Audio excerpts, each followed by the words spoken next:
The story kicks off in Shanghai City, inside a quiet little room. There, a woman with sea-green hair, Jiang Wangxin, is nursing her newborn son.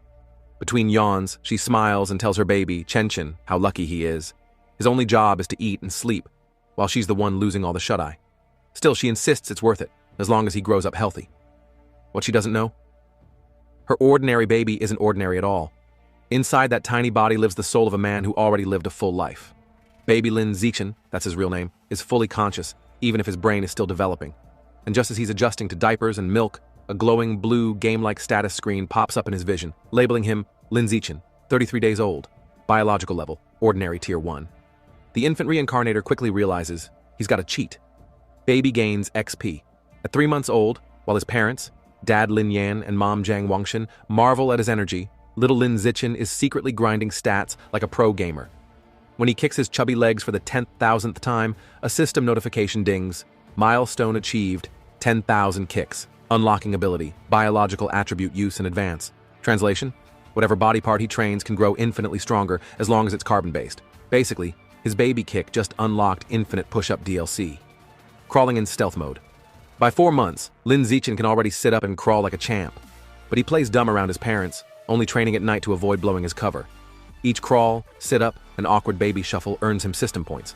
By 5 months, he's walking. By 6 months, he can finally safely show off crawling without looking like a demon child.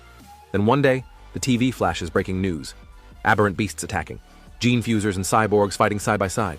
That's when Lin Zichen realizes this world isn't his old Earth. It's a mutated one, swarming with monsters. Humanity only survives thanks to 2 paths. 1. Mechanical ascension, turning yourself into a cyborg. 2. Gene fusion, splicing your DNA with monsters to fight fire with fire. Zichen gulps. Dangerous world, check. His mission? Stay alive, lay low, and train like Rocky with a pacifier. The neighbors arrive. One fateful day, the doorbell rings. Enter Shu Ming in a blue dress, her husband Shenzani, and their purple-haired toddler daughter, Shenking Han, nickname Han Han. When Lin Zichen's baby eyes land on her, he just knows. First friend unlocked, destiny flag raised. Baby gym routines. At 7 months, Zichen's training goes full CrossFit. He's running, jumping, even doing baby sit-ups at night. By 8 months, he's cranking push-ups in his crib when, busted! His mom walks in, blinks, and sees her infant son doing sit-ups like a tiny action hero. She rubs her eyes, mutters about sleep deprivation hallucinations, the perks of being a web novel author, and walks away. Zichen plays dead, literally, by pretending to sleep. Crisis averted. But not for long. During bath time, his mom notices baby abs. Cue screaming. Dad rushes in, sees the 8-pack, and immediately declares their son a once-in-a-million prodigy destined for greatness. Zichen. Phew. They bought the genius baby excuse. Genius baby versus genius baby. Later, the news shows another prodigy. A 2-year-old lifting a 20-kilo dumbbell. Mom hugs Zichen proudly and declares, My Chenchen is just as amazing. Zichen. Note to self, lift 20 kilos by age 2. Don't embarrass mom. Level 2, toddler arc. By the time he turns 2, the toddler cheat code pays off. Alone in the storage room, he casually one-hands a 20-kilo weight. Mission accomplished. But then, Zichen! Han Han is here to play. Panic. He drops the dumbbell and rushes out to meet his little purple-haired neighbor, who's now also 2. She beams, offering him a tart. From then on, playdates become unconventional. While Han Han plays like a normal toddler, Zichen straps her to his back like a human dumbbell for weighted training. Perfect plan, except for one recurring problem. Just as he's about to finish a set, warmth, wetness. Han Han has peed on him, again. Our genius reincarnator can face aberrant beasts, cyborgs, and gene fusers, but he cannot escape toddler bladder accidents. At the grand age of 3, Lin Zichen has gone full toddler bodybuilder. He casually one-hands a 40-kilogram weight, then turns on the TV and sees a prodigy 4-year-old struggling with a mere 30 kilos. Zichen smirks. Kid, please, get on my level. Yet despite his monstrous gains, his status screen still insists he's stuck at ordinary tier 1. The system basically says, congrats, you're swole for a bug. Frustrated, he wonders, what does it take to break into tier 2? First step into the world. Soon after, he leaves the house for the very first time. Outside, a glittering futuristic megacity. Beastmen stroll the streets, cyborgs hum with chrome, and everything screams, Welcome to Earth Mutated Edition. He tags along with his mom and the neighbors, Shu Ming and her daughter Shenking Han, Han Han, his purple-haired shadow, to the library. While his mom cheerfully points at the kiddie picture books, Zichin makes a beeline for the encyclopedias, dragging a worried Han Han behind. The moms whisper, Shu Ming, why is he into those scary books? Zhang Wangshin, genes, genius genes. Meanwhile, Han Han just offers him cookies like a loyal sidekick. Through reading, Zichin learns the truth. Life is ranked into 6 biological levels: ordinary, advanced, rare, epic, legendary, and mythical, each split into 9 tiers. Normal humans, bottom feeders. Ordinary tier 1, basically ants with jobs. This lights a fire in him. He must climb the ladder and fast. Ding! New quest. Read 100 million characters. Reward, celestial root of wisdom. Zichin grins. Mind and body training unlocked. Accept it. Year 4. Kindergarten King. A year later, the little prodigy is 4, entering kindergarten hand in hand with Han Han and their teacher, Miss Yang Mei. Thanks to his grind, he finally breaks through to ordinary tier 2. His stats: 1 hand lift, 80 kilograms, high jump, 1.2 meters, 100-meter dash, 10.9 seconds. Basically, an Olympian trapped in a kindergartner's body. But even prodigies face drama. One day, Han Han is crying while other kids chant bedwetter. Zichin's eyes narrow. He leaps into the circle like a mini superhero, glares at the bullies, and growls, if you bully Han Han again, I'll pee on your beds every day. The kids freeze. The insult is childish, but the menace is real. They burst into tears and quit kindergarten on the spot. Achievement unlocked. Kindergarten Kid King. New quest line opened. Han Han gazes at him with sparkling admiration.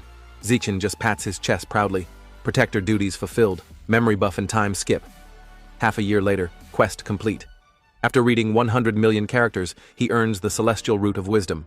Now he's rocking perfect eidetic memory and peak human learning ability. Time flies. Soon, Zichin and Han Han are almost 7, posing for their kindergarten graduation photo. By then, he's already training with a 200-kilogram barbell and sprinting 100 meters in 7.98 seconds. His vertical leap? Over 2 meters. And academically? He wipes out the entire elementary curriculum before even stepping foot in Sunshine Elementary School. At the national academic competition, he snatches first place effortlessly, just to get the system's title rewards. Meanwhile, he tutors Han Han, raising her from average student to second in the class, right behind him. Sidekick, upgrade successful.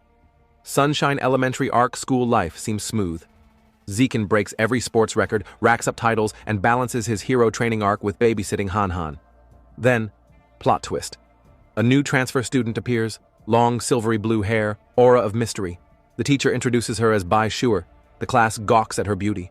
Han Han whispers to Zichin, Xiao Chen, her hair looks like snowflakes. But Zichin isn't thinking about hairstyles. As Bai Shuer walks past, he senses it. An aura that is not human. Could she be a gene fuser, a cyborg hybrid, or something even stranger? For the first time, the little reincarnator feels it. The real story is about to begin. At first, Bai Shuer is the ultimate enigma. She transfers in, sits at her desk, lays her head down, and basically cosplays as a hibernating bear 24/7. She doesn't talk, doesn't move, barely blinks. Even restroom breaks? Optional, apparently. The class is intrigued at first. Some even snap selfies with the sleeping beauty. But when the novelty wears off and she still refuses to join the party, they move on. Life returns to normal, until 1 month later. The incident. One day, a bizarre phenomenon begins. Bai Shuer starts secreting a viscous white liquid that oozes down her clothes and legs, carrying a foul stench. Note, not the superpower reveal Lin Zichin was expecting. The classroom reacts like a biohazard alarm just went off. You, gross! What's that smell? And of course, every school has that one punk. Enter Guan Chun, resident bully. He sneers, makes a crude joke, then takes his water bottle and dumps it over her head, declaring he's washing her out. Cue. Bai Shuer trembling, fists clenched, tears streaming silently as the whole room erupts in laughter. It's cruelty at its ugliest. Lin Zichin steps. In from her desk, Shen Qinghan tugs on Lin Zichin's sleeve, whispering, Xiao Chen, can't we help her? Zichin frowns. At first, he thought Bai was dangerous, but seeing her cry, soaked and humiliated, he realizes she's not a threat. She's just a lonely girl, and right now she needs saving. So he stands up, walks straight to Guan Chun, grabs the boy by the collar with a smile that screams mini-mafia boss energy. Wipe the water. Now Guan Chun turns pale. He knows this look. Lin Zichin isn't just a bookworm. He's a legend. Even 6th graders give him a wide berth. Terrified, Guanchun stammers, "I'll clean it up right away." The rest of the bullies scramble with tissues, frantically polishing her desk like waiters trying not to get fired. Then Zichin drops the hammer. "Apologize. All of you." And they do. Bowing, sweating, promising never to bully her again. Kindergarten flashbacks, except now it's the elementary edition. The first true friendship. With the bullies gone, Bai Shuer finally lifts her head, eyes glistening. She whispers a shaky "thank you." Han Han pats her shoulder warmly. That's what classmates are for. From that day forward, Shen King Han takes it upon herself to be Bai Shuer's first real friend. She drags Zichin along too, whether he likes it or not. Han Han always offers her best snacks first, while Bai cautiously tests the taste of kindness for the first time. One day she hesitates and blurts out, "Aren't you disgusted? I smell terrible. I've always been hated." Han Han clasps her hands and says firmly, "This is not a dream. We'll be friends forever." Right, Xiao Chen? Zichin, caught in the oath against his will. "Guess I'm in this now." Overcome, Bai bursts into tears and hugs Han Han tightly. Then she gifts them a necklace with twin beast fangs, her most precious belonging, as a symbol of their friendship. 3 kids, 1 sunset, a pinky swear for life. It's pure childhood anime vibes. And then, she vanished. But just as things seemed perfect, Bai Shuer suddenly transfers out. Han Han is stunned. Why didn't she say anything? Lin Zichin, however, already knows. He saw it with his own eyes. Bai in the principal's office, signing papers alongside a towering man with cybernetic arms. The principal assured him everything would be kept confidential. That was the day Zichin confirmed his hunch. Bai's identity was anything but ordinary. And just like that, she was gone. No goodbye, no explanations, just questions. But fate wasn't done with him yet, because what came next would shake his peaceful routine far more than a mysterious girl with a strange aura. It's a quiet night at home. Lin Zichin is massaging his mother Zhang Wangxin's shoulders, and she's practically melting. Ah, perfect. After a whole day of typing web novels, this is heaven, she sighs. Little does she know, her 8-year-old son is basically a professional masseuse. Thanks to his celestial root of wisdom, Zichin has memorized advanced massage techniques like a human spa encyclopedia. Internally, he's impressed. Who knew my genius memory would be this useful? Guess I've unlocked the filial piety DLC, but before Wangxin can fall asleep, the news interrupts with a bombshell report. Breaking news: Kyoto prodigy achieves gene fusion at age 10. The broadcast shows a boy casually lifting a 500-kilogram boulder with one hand. Zichin freezes. He knows that face. It's that guy, his rival. Papa Lin Yan immediately groans. This Kyoto brat again? Do they want him to be a martial arts influencer now? Mom shakes her head. He's just a kid. It's wrong to use him as a guinea pig. Dad shrugs. He's from a 1,000-year-old martial arts family. For them, family comes before childhood. Mom snaps back. Wow, you really know everything, huh? Dad raises his brows. Obviously. And the bickering begins, but Zichin tunes them out, crunching the numbers. Before gene fusion, Kyoto boy could lift 100 kilograms. Now 500 kilograms, a 5-fold boost. Meanwhile, at just 8 years old, Zichin can already hoist 300 kilograms raw, no fusion required. He pumps his fist. Ha! My potential leaves his in the dust. Confidence, plus 9,999. And then, the true horror. But that smugness lasts all of 5 minutes. The next segment shows a neighboring country reduced to rubble, a massive explosion, entire city gone. The footage cuts to giant aberrant rats swarming the ruins, their massive jaws clamping down on screaming civilians before, well, let's just say it's not PG. The news anchors report that a cult called the Heretics was behind the attack, an anti-human group that worships aberrant beasts and manipulates them for destruction. Zichin gulps. Okay, lifting weights is cool, but how do you train to not get eaten by a 3-story rat?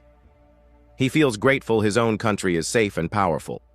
A perfect place to grow strong while keeping his head down. That's when the night sky shatters with sonic booms. Rushing to the window, he sees a squadron of heavily armed cyborgs streaking across the city like fighter jets. The sight makes his stomach drop. So much for safe and peaceful. Something big is happening. Necklace glows. By morning, everything looks normal again. Zichin waits for Han Han, who comes running up, panting and apologizing for being late. Then he notices it. The beast fang necklace Bai Shur had given them, the one Han Han now wears, suddenly pulses with a bright blue glow. Zichen freezes. That aura. So it really was from an aberrant beast, but just as quickly as it appears, the glow fades. Han Han doesn't even notice, brushing it off. Zichen forces a smile, but his gut tells him otherwise. Between the cyborg deployment and the necklace's reaction, trouble is brewing. The red-haired stranger. On their way to school, things get creepier. Leaning casually against a lamppost is a striking woman with flowing red hair and a black dress. As they pass, she smiles sweetly. What adorable kids! Are you two brother and sister? Han Han beams. Nope. We're childhood best friends. The woman's smile lingers wistful. Childhood friends? How lucky.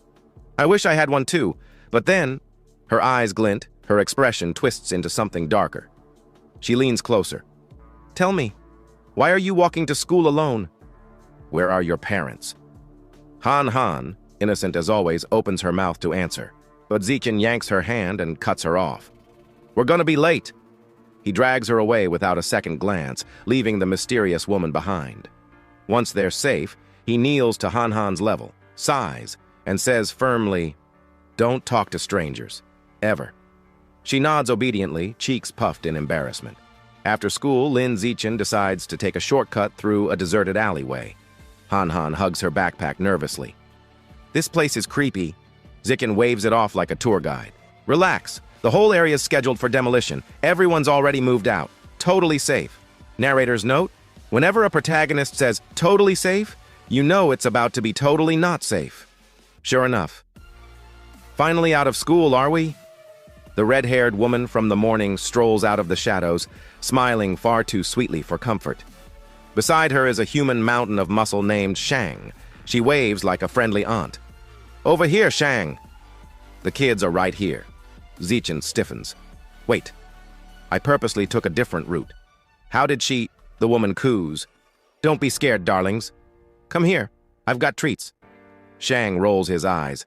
Enough nonsense. Just knock them out already. I'm in a hurry to sell them for cash. And with that, the musclehead lunges at them with a cloth in hand. When an 8-year-old punches like a bulldozer, Zichen reacts instantly. He shoves Han Han out of harm's way, plants his feet, and cocks his fist back. System buff plus adrenaline boost equals one very unlucky kidnapper. BAM. His tiny fist connects squarely with Shang's jaw. The man doesn't just stop. He flies backward down the alley like a rag doll on a trampoline, coughing blood and wondering which truck just hit him. The red-haired woman's jaw drops. Did an elementary schooler just send a 200-pound man flying? Zichen doesn't wait. He turns on her next. Before she can even gasp, he slams a punch into her stomach, follows with an uppercut. KO! She's out cold. Standing over their unconscious bodies, Zichen's expression hardens. He picks up a brick. No cameras, no witnesses. If they live, my powers get exposed. Best to tie up loose ends. Then the real horror arrives. Before he can bring the brick down, the ground trembles, dust falls, buildings groan, and then, crash! A massive clawed hand smashes through a wall. A giant aberrant rat emerges, towering and monstrous. Its crimson eyes glow, its whiskers twitch menacingly. Han Han screams, frozen in terror. But instead of eating the kids, the rat looms over the unconscious red-haired woman. One swift swipe, slash! Her head rolls away. The beast casually picks it up like a trophy. Han Han lets out a blood-curdling scream. Zichen doesn't hesitate. He scoops her into his arms and bolts. That's a giant aberrant rat. Hang on, we need to get out of here now. Enter bunny-eared cyborg. As they sprint, a flash of red and gold streaks across the sky. A blonde female cyborg, helmet adorned with sleek rabbit ear attachments, dives into the alley. She's so fast, she looks like a streak of lightning. Han Han, clinging to Zichen's back, gasps. She's so fast! The cyborg lands behind the rat, gauntlets glowing. Deploying anesthetic smoke. Boom, boom, boom! Her projectiles erupt against the beast, filling the alley with fiery explosions and choking gas. Zichen shields Han Han with his body, teeth gritted. The rat roars in pain, stumbling, slowed by the anesthetic. The cyborg seizes the chance. In a blur of strikes, she tears into the monster, finishing it off in a brutal flurry. The giant aberrant rat collapses, lifeless. Aftermath and cake arc. That night, Zikin watches the news replay of the battle. He analyzes like a true future tactician. Her power level isn't that high. She had to weaken the rat first, and even then it took her 7 minutes to finish the job. Giant aberrant rats are terrifying. They can grow over 10 meters long and reach tier 5. Still, good thing we got out alive. Determination hardens his gaze. I need to train harder. If I want to protect Han Han, I can't rely on bunny cyborgs to bail me out every time. Cue montage, Zikin in his training space, squatting with a heavy barbell, system notifications popping like mobile game achievements. Birthday break life doesn't stop just because mutant rats do. Soon, Zikin and Han Han celebrate their 9th birthday together. Both families gather, a massive cake sits at the center, candles flickering. They blow out the candles, exchange wishes, then gifts. Zikin, thanks to his celestial root of wisdom, had crammed woodworking overnight and crafted an intricate wooden hairpin. Han Han squeals, sliding it into her hair. I love it. It's beautiful. Time skips forward. The two graduate elementary school. On the way out, Zikin's system dings. Achievement unlocked, dominated 9 years of compulsory education, titles gained, kindergarten kid king, plus elementary school top dog. His eyes sparkle.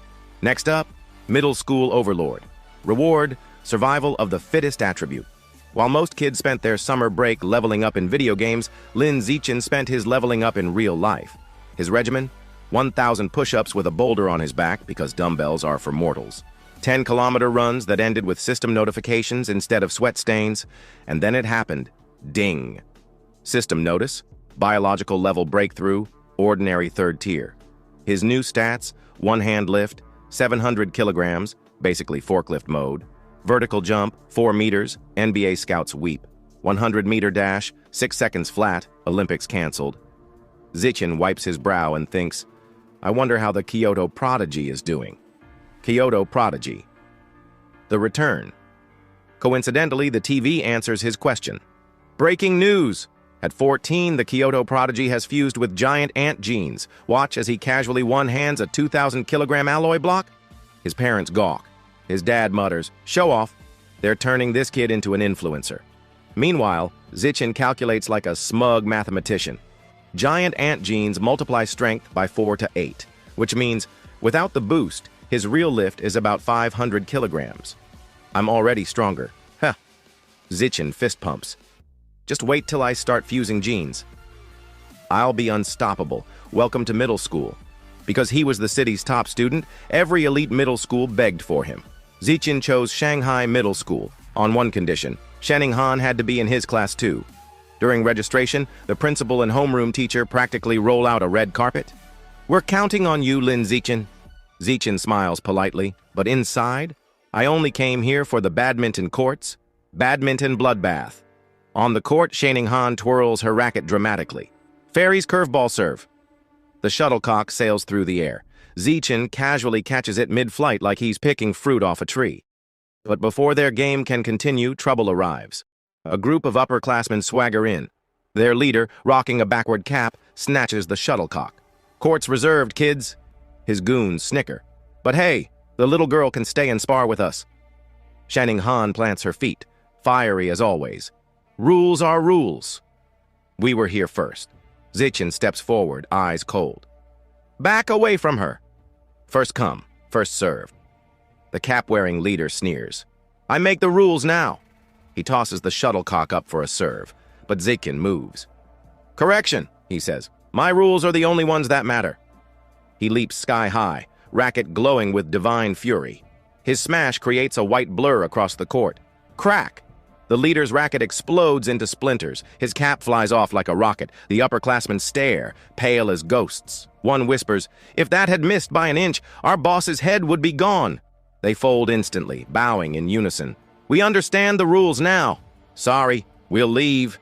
And they flee like cockroaches under a kitchen light. After that, nobody ever dared to bully Zikin or Han Han again. School life of a prodigy. Life in middle school was basically the same, just with better facilities. Academics? Zikin was so far ahead he'd finished the entire curriculum ages ago. He spent class reading random books while teachers pretended not to notice. Nights? After workouts, he binged online tutorials at inhuman speed, cooking, photography, driving, swimming, every sport imaginable. The man was building a resume fit for 10 lifetimes. The middle school overlord title, though, still locked. He tried everything, aced exams, collected trophies, represented the school in national competitions. But he deliberately avoided winning first place every single time to keep a low profile. Narrator: low profile my foot. Instead, he attracted fangirls, mountains of love letters piled on his desk daily. He ignored them all, focusing only on tutoring Shening-han and preparing for the big event, the school sports festival. Festival of Domination. Zichin entered 3 events: shot put, high jump, and sprinting, 1 for each stat. Shot put casually lobbed the iron ball 201.1 meters, and that was him holding back. High jump, 4 meters, easy. Sprinting smoked the competition so hard they were still tying their shoelaces when he crossed the finish line. Gold, gold, gold. Sitting with Shening-han afterward, admiring his medal collection, the system chimed. Achievement complete, dominate 9 years of compulsory education. Title unlocked, middle school overlord. Attribute gained, survival of the fittest. Power surged through his veins. He grinned. Finally, a fang with secrets. Walking home with Han, he pondered his new attribute, survival of the fittest. Lets a predator devour the life essence of other creatures to evolve. But what's life essence? Then inspiration struck. He turned to Han. Can I borrow your beast fang necklace? She nodded. The moment he touched it, a notification appeared. You have devoured a trace of the abyssal giant butterfly's life essence. Guidebook unlocked. 1% progress. A spectral butterfly with ominous eyes on its wings unfurled around him. Zichin froze. Butterfly. Tooth? That night, he scoured the internet for abyssal giant butterfly. Nothing. Not a whisper. He remembered. Bai Shuer had given them 2 fangs. He dug through his bag, pulled out the second tooth, and repeated the process. Life essence devoured. Guidebook progress. 2%. Zichin stared at the fang, disappointed. Barely any juice left. He clenched his fist. If I want the butterfly's full power, I'll need to find the real thing. And so, the hunt begins. The very next day after school, Lin Zichin upgraded his daily training routine by pedaling Shening-han to and from school on his trusty bike. On the surface, it was a noble gesture. In reality, he figured a bike doubled as both cardio training and a quick getaway vehicle in case an aberrant beast decided they looked like a 2-for-1 lunch special. Just as they rolled out of the school gates, a man in a shiny tracksuit called out. Zichin! Lin braked, and the man jogged up, grinning like a used car salesman. I'm Coach Guo, martial arts team, he introduced himself, clapping Zichin's shoulder. Your performance at the sports meet? The best in school history. Truly incredible. You must join the team. Coach Guo's words came rapid fire like a machine gun of enthusiasm. Before Lin could squeeze in a polite, no thanks, the coach was already waving goodbye, shouting, Room C in the gym tomorrow. I'll be waiting for you. Zichin blinked. Shening-han giggled. The poor boy had just been recruited by sheer force of volume. That evening, Zichin sat in his room, ready to test his shiny new survival of the fittest ability. He smacked his hands together, squashing a cockroach and a mosquito in one blow. Opening his palms dramatically, he waited for the surge of power. Nothing, not even a flicker. Turns out ordinary insects weren't exactly packed with exotic life essence. Who knew? So, new theory, only stronger beasts carried the juicy power he needed. Time to test it properly. The next day, he biked Shening-han into the city and pulled up at a massive supermarket. Inside, there were shelves stacked with beast meat. Only all of it was prepackaged. He frowned. How could he absorb anything through plastic wrap? Just as frustration set in, he heard a booming voice. Fresh beast meat, not prepackaged, safe to eat. His eyes lit up. Jackpot. Wait here, he told Shening-han mysteriously, then rushed over like a man about to propose to a steak. He slapped his hand on a slab of freshly cut meat, BZZT. A surge of purple energy rushed into him, his grin stretched ear to ear. Yes, it works! Behind him, Shening-han stared. Why are you smiling like that at raw meat? Zichin, playing it cool. Oh, it just feels extra fresh. Want to touch it? Absolutely not. She waved her hands like he was contagious. Mission complete, he bought some to take home. Not just any meat, though. Ghost Shadow Squid, the cheapest option, which still cost nearly 1,000 yen a jin. His wallet whimpered. Shining panicked at the price. "Your mom's gonna kill you. At least call her first." Patting her head, Zichin lied smoothly. "Relax. She told me to buy plenty. She's already planning a feast queue flashback." His mom happily nodding in approval. Except, in reality, this was all in his imagination. At checkout, the cashier rang up 3 packages for a painful 29 yen and 94 cents. Lin forced a smile. Internally, he was crying. On the ride home, he couldn't resist. He discreetly pressed his hand on the package in the bike basket.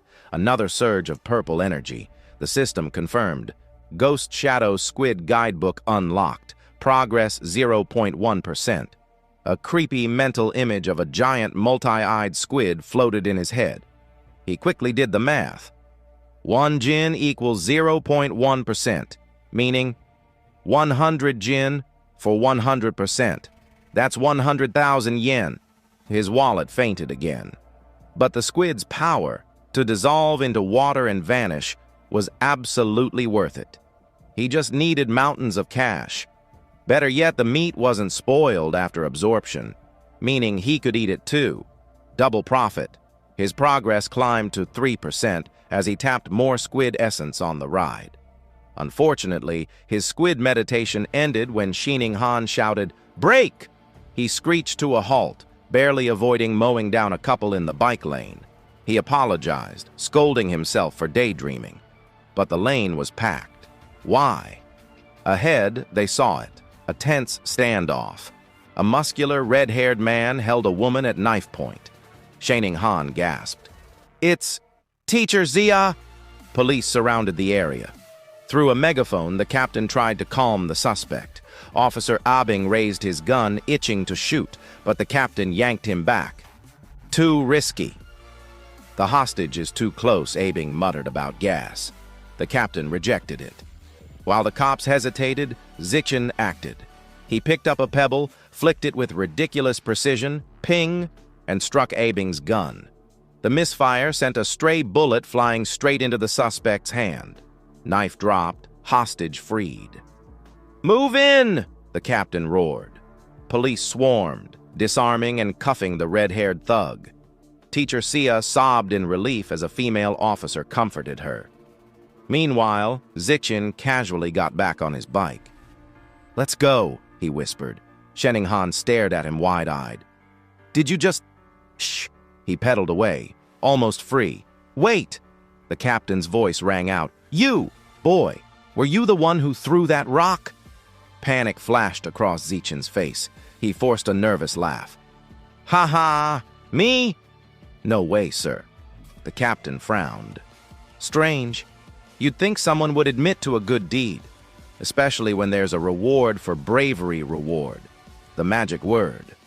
Zichin's brakes screamed as he spun back around, skidding to a stop in front of the captain. He scratched his head sheepishly.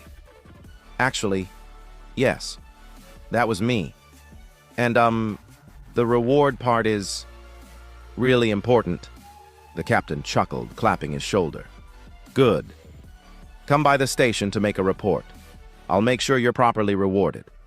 After informing their families, Lin Zichin and Shining Han prepared to head to the police station, expecting a smooth, boring debrief.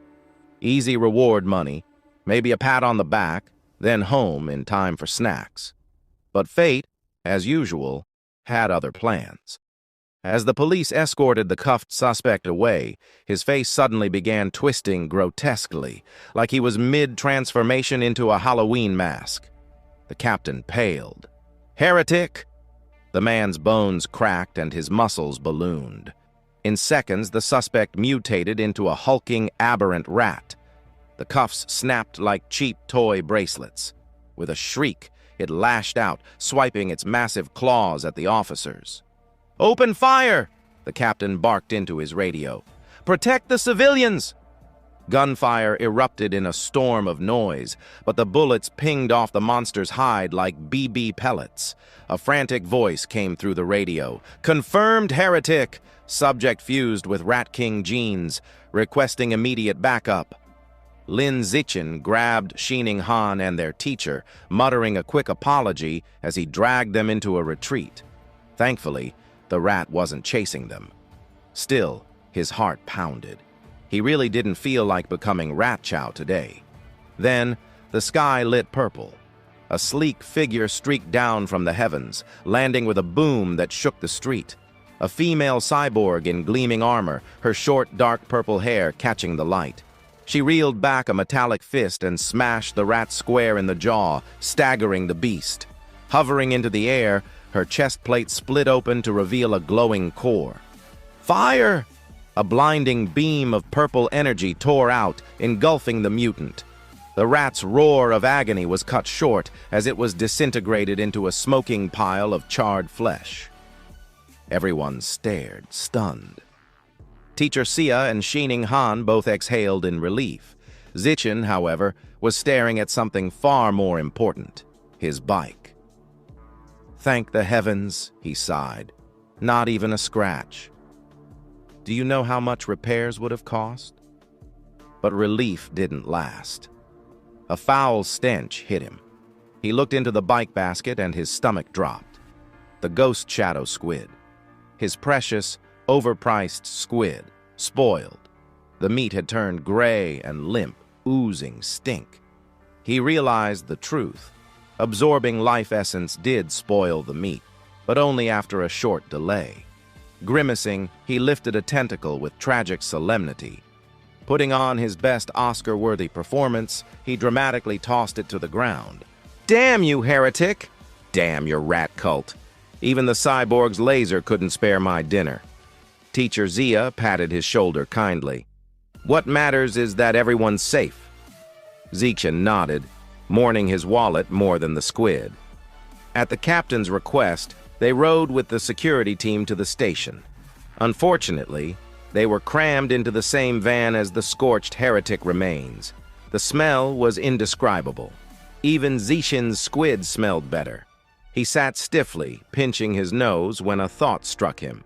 Bai Shuer's beast fangs had still contained life essence long after death. His eyes flicked to the charred corpse. Could there be essence left in that too? And if so, could I snatch some Rat King genes for myself? Curiosity won.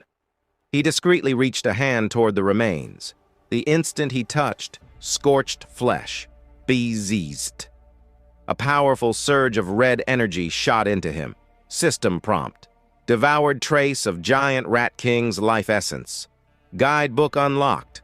Progress, 5%. His jaw nearly dropped. That was more than the squid gave him by orders of magnitude. Freshness mattered. The closer to alive, the stronger the harvest. Before he could gloat too long, Officer Abing noticed him leaning forward. Hey kid, sit still. Zichen jerked upright. Ah. Just stretching, sir. At the public security office, the captain handed him paperwork. I've applied for your bravery reward. But his sharp eyes narrowed. How did a middle schooler, in poor lighting from that distance, manage to hit the suspect's knife hand with a rock? Perfectly? Zichen scratched his cheek. I train my right hand a lot? The captain blinked. What does that even mean? Before he could press further, Shining Han's voice called out, Auntie's here! Zichen turned, stunned to see his parents rushing in. His mother, Jiang Wangshan, ran straight to him with tears in her eyes, wrapping him in a desperate hug. Zichen, my baby, are you hurt? You scared me half to death. He hugged her back awkwardly. I'm fine, Mom. Really, I even got a bravery reward. Promise me, she cut in, gripping his shoulders. Next time, you hide. I don't care about rewards. I only care about seeing you grow up safe for once. Zichen was speechless. Her words hit deep. He nodded. Okay, Mom. I promise. As they left, the captain silently watched, still unsettled by the boy's vague answers. Something about Zichen didn't add up. On the way out, Zichen overheard two female officers gossiping. Perverts are getting more brazen, one muttered.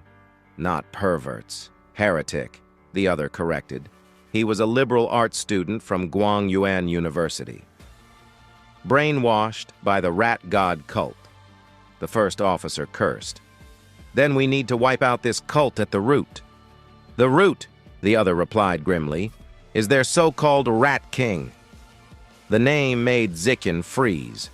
His eyes lit up. On the ride home, Lin Zichen did what any self-respecting teenager would do after barely escaping a mutant rat attack. He pulled out his phone and started Googling. To his surprise, there was plenty of information on the rat god cult, almost like they had their own Reddit forum. Scrolling through, he learned their headquarters was in Shanghai, and most members were society's outcasts, the type of people who failed their exams, got rejected on dating apps, and then decided worshiping a giant rat was the logical next step. But the real shocker was the Rat King himself. Apparently, he wasn't just a big, ugly rodent. He wanted to evolve into a higher life form. He was forcing his followers to collect evolution materials like some nightmarish Pokemon trainer. Zikin's blood ran cold. Wait, does that mean the Rat King has sentience? Before he could spiral into existential dread, his attention shifted outside the car window. There, waddling down the sidewalk like it owned the place, was a rat nearly the size of a cat. He froze. Rat King's spy? A second later, he scoffed at himself. This was the South. Cat-sized rats were practically local wildlife. Shaking off the thought, he glanced at Shen Qinghan. She was awfully quiet, fidgeting with her knees pressed together like she was guarding a national secret. Zichen instantly understood. Ever since childhood, whenever she got nervous or scared, she, well, couldn't exactly control her bladder. Most people would find it embarrassing.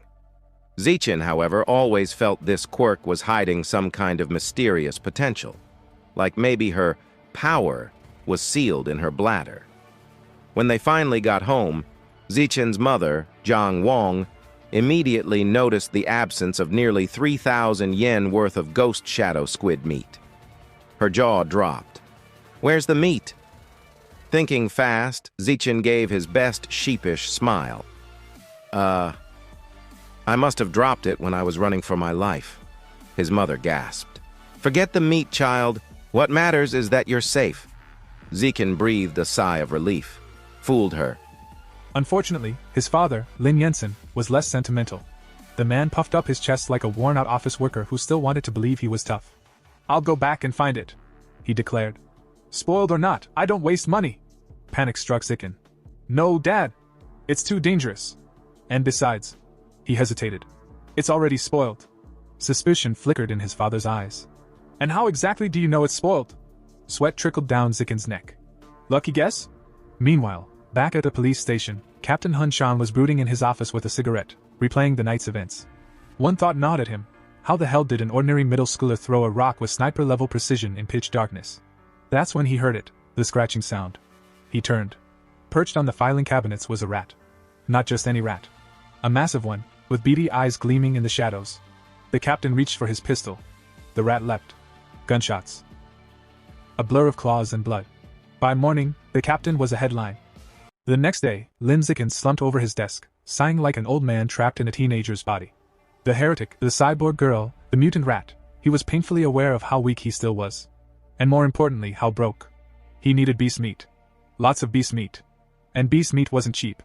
For a moment, he considered becoming an influencer. But no, too flashy. He wanted to keep a low profile. Selling study materials? Boring. Then it hit him. In this world, martial arts and gene fusion mattered way more than academics. So he marched straight to Building C, where the school martial arts team trained. Coach Guo was sipping tea from a thermos when Zichen approached. "Coach," Zichen asked casually, "if I join the team, will I get to compete in city tournaments? And is the prize money, say, in the tens of thousands?" Coach Guo's eyes lit up. Of course. That was all Zichen needed. He shook the coach's hand firmly. "I'm joining." The coach nearly spit out his tea in excitement. He gathered the team to introduce their new recruit. "This is Lin Zichen, our school sports meet champion." The teammates, Zhang Kai, Hang Tianing, or Ashing, Lu Tong, and Hanigua, nodded their greetings. Since Zichen had no formal training, Coach Guo demonstrated the basics, simple fists and kicks. They may look easy, but they're tough. Our fastest learner, Lai Shutong, needed a whole week to get them right. Zikin nodded politely, but inside, he was grinning. With his celestial root of wisdom, aka Heaven's cheat code, he already understood every detail. He stepped up, assumed a stance, and began. Fist. Perfect form. Kick. Flawless execution. Transition. Seamless. Ding! A system notification popped up, granting points in vitality, strength, dexterity, and proficiency. The room went dead silent. The coach's jaw dropped. His thermos nearly slipped from his hands. The team just stared. Coach Gua had one thought. This kid isn't human. He's a once-in-a-million martial arts prodigy. That evening, Zikin rushed home for dinner. His mother proudly unveiled a platter of ghost shadow squid, the very meat he craved. The aroma alone made his mouth water. He devoured it happily, but then came the ding. A system notification informed him he had absorbed a trace of the squid's life essence, pushing his guidebook progress to 3.01%. Zikin nearly spat out his food. Wait. I could have just eaten it this whole time? All that fuss with spoiling and blaming heretics? While he sulked inwardly, the TV blared breaking news. A 14-year-old genius girl, the youngest cyborg in history, was being profiled. She could lift a 5,000 kilograms SUV with one hand, sprint 100 m in 3 seconds, and leap 8 meters straight up. Zikin blinked. Cybernetics versus gene fusion. Which path is stronger?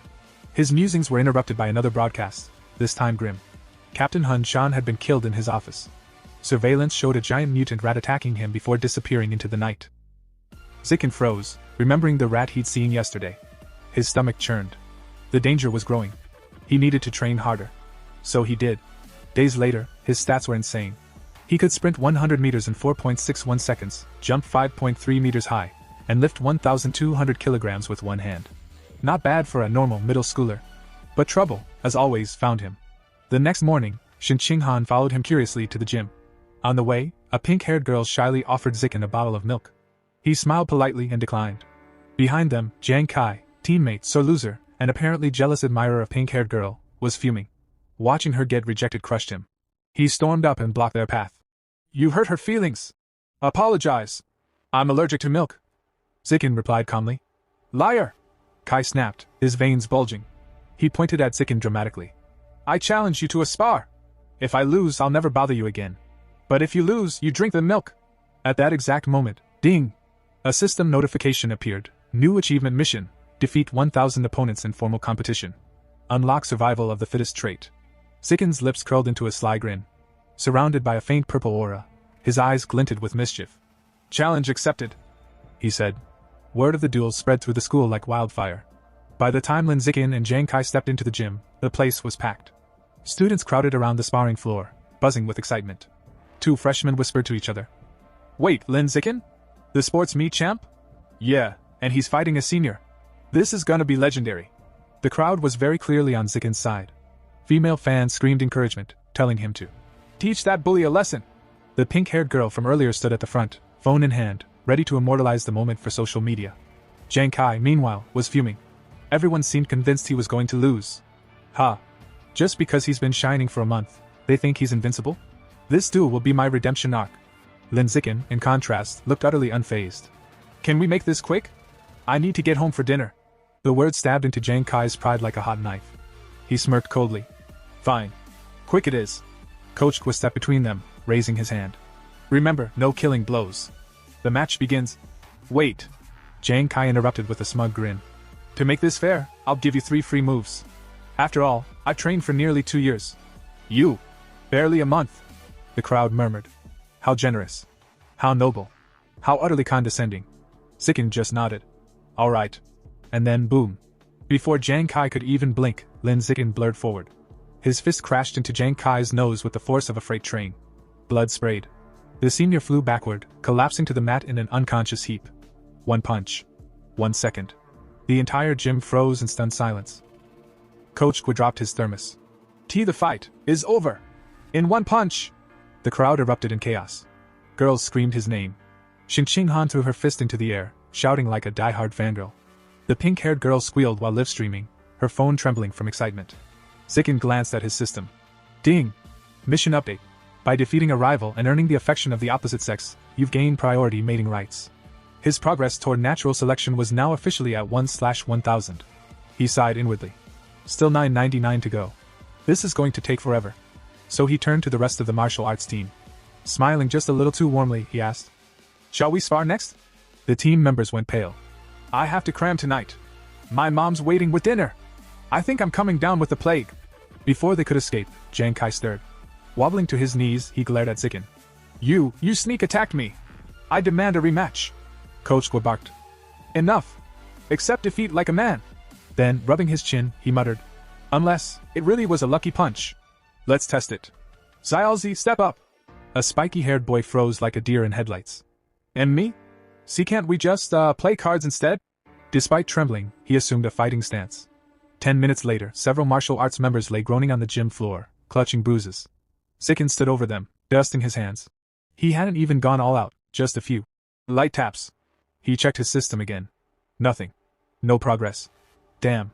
Friendly spars don't count. Only official matches do. Just then, a heavy hand clapped his shoulder. Coach Gua's face gleamed with unholy delight. "Lin Zikin! You're a prodigy! With you, our team will dominate regionals. First place is ours." Zikin's eyes lit up. The tournament, of course. Official battles, one after another. This is my fast track to 1,000 victories. But before his grand plans could spiral further, a voice croaked out. Jiang Kai, barely upright, pointed at him dramatically. "Lin Zikin! I acknowledge you. From this day forward, you are my superior, my master, my—" "Okay, that's enough." Coach Gua cut in quickly. Xin Qinghan looked horrified. The pink-haired girl turned off her phone. Even Zikin shivered at the bizarre declaration. The crowd scattered fast, leaving Jiang Kai alone, still rambling about loyalty and honor to absolutely no one. In this world, high schoolers had to choose martial arts or academics. Given the growing danger of aberrant beasts, martial arts was the obvious path. Xin Qinghan, determined not to fall behind, threw herself into training with Zikin. Their daily routine was brutal: a 30,000-meter run, an hour of sparring, countless push-ups and sit-ups.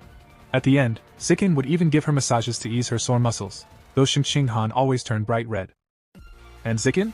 He trained twice as hard, hell-bent on reaching the top before the rat god's cult grew any stronger. 1 month later, the big day arrived.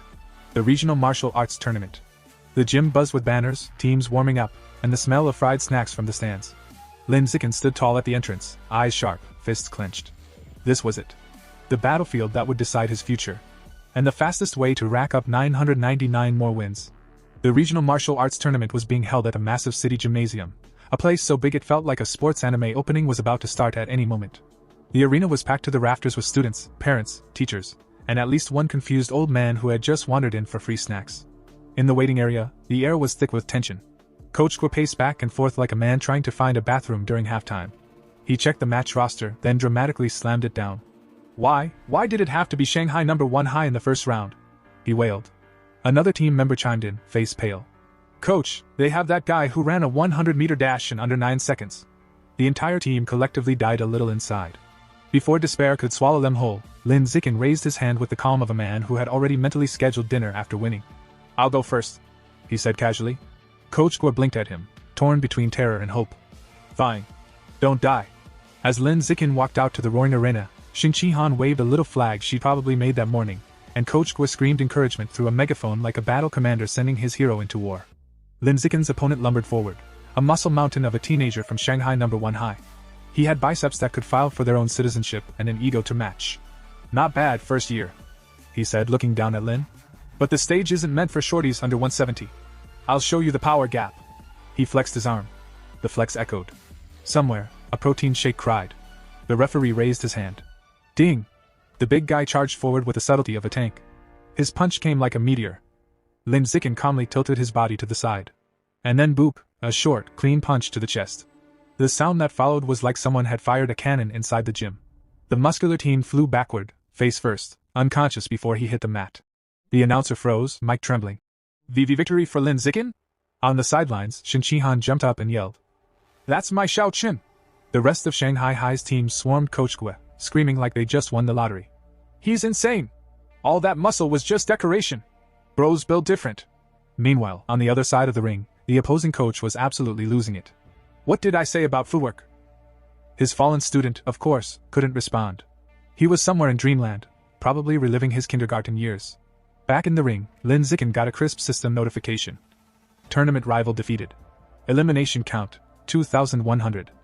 He clenched his fist, feeling the satisfying weight of progress. The opposing coach, still clutching his clipboard like a drowning man clings to driftwood, pointed to his next fighter. Chen Fang. Crush him. Chen Fang, cool, calm, composed, stepped into the ring. He wasn't cocky like the last guy. He looked like someone who actually trained instead of just skipping leg day for 5 years. The announcer signaled the start. Chen Fang moved like lightning, striking with flawless technique. But Lin Zikin caught the kick with one hand. Chen Fang's expression went from, "I got this," to, "Oh no." Then, with all the grace of a helicopter crash, Chen Fang spun midair and landed flat on his back. KO. Medics sprinted in with a stretcher. Someone shouted something about getting a head scan. The crowd was stunned. What just happened? Is he hacking? This tournament is rigged. A few furious parents demanded refunds. Meanwhile, the opposing coach sat on the bench, face buried in his hands, muttering, "It's not luck. This kid, he's a monster." And somewhere in the crowd, Lin Zikin cracked his neck, calm and ready.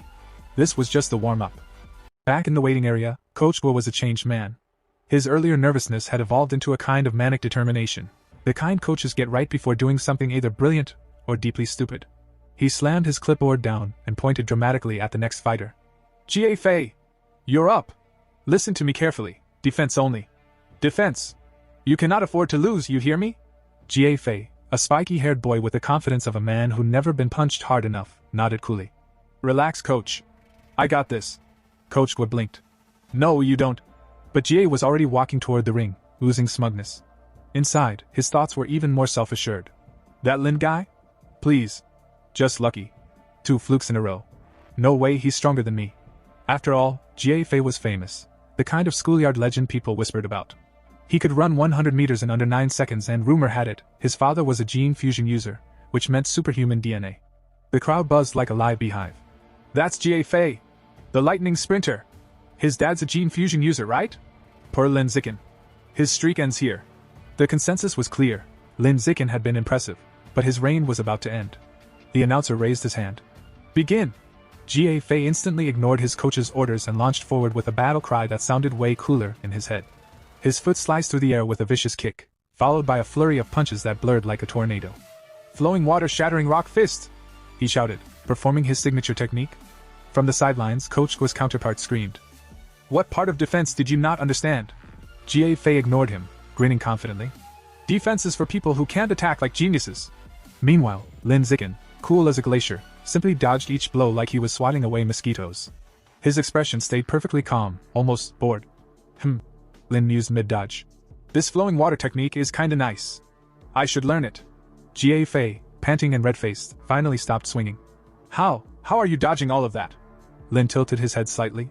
"Any other moves, or is that your whole trick?" The taunt hit harder than any punch. Jie Fei roared in rage and unleashed another furious barrage, fists flailing faster than logic. But Lin had seen enough. "All right then, let's end this." In the blink of an eye, Lin sidestepped the final punch and countered with a single devastating kick to Jie Fei's midsection. There was a boom, followed by a gasp from the entire arena. Jie Fei's eyes went wide. His soul seemed to momentarily leave his body as he flew backward and landed flat on the floor, limbs spread, dignity gone. KO.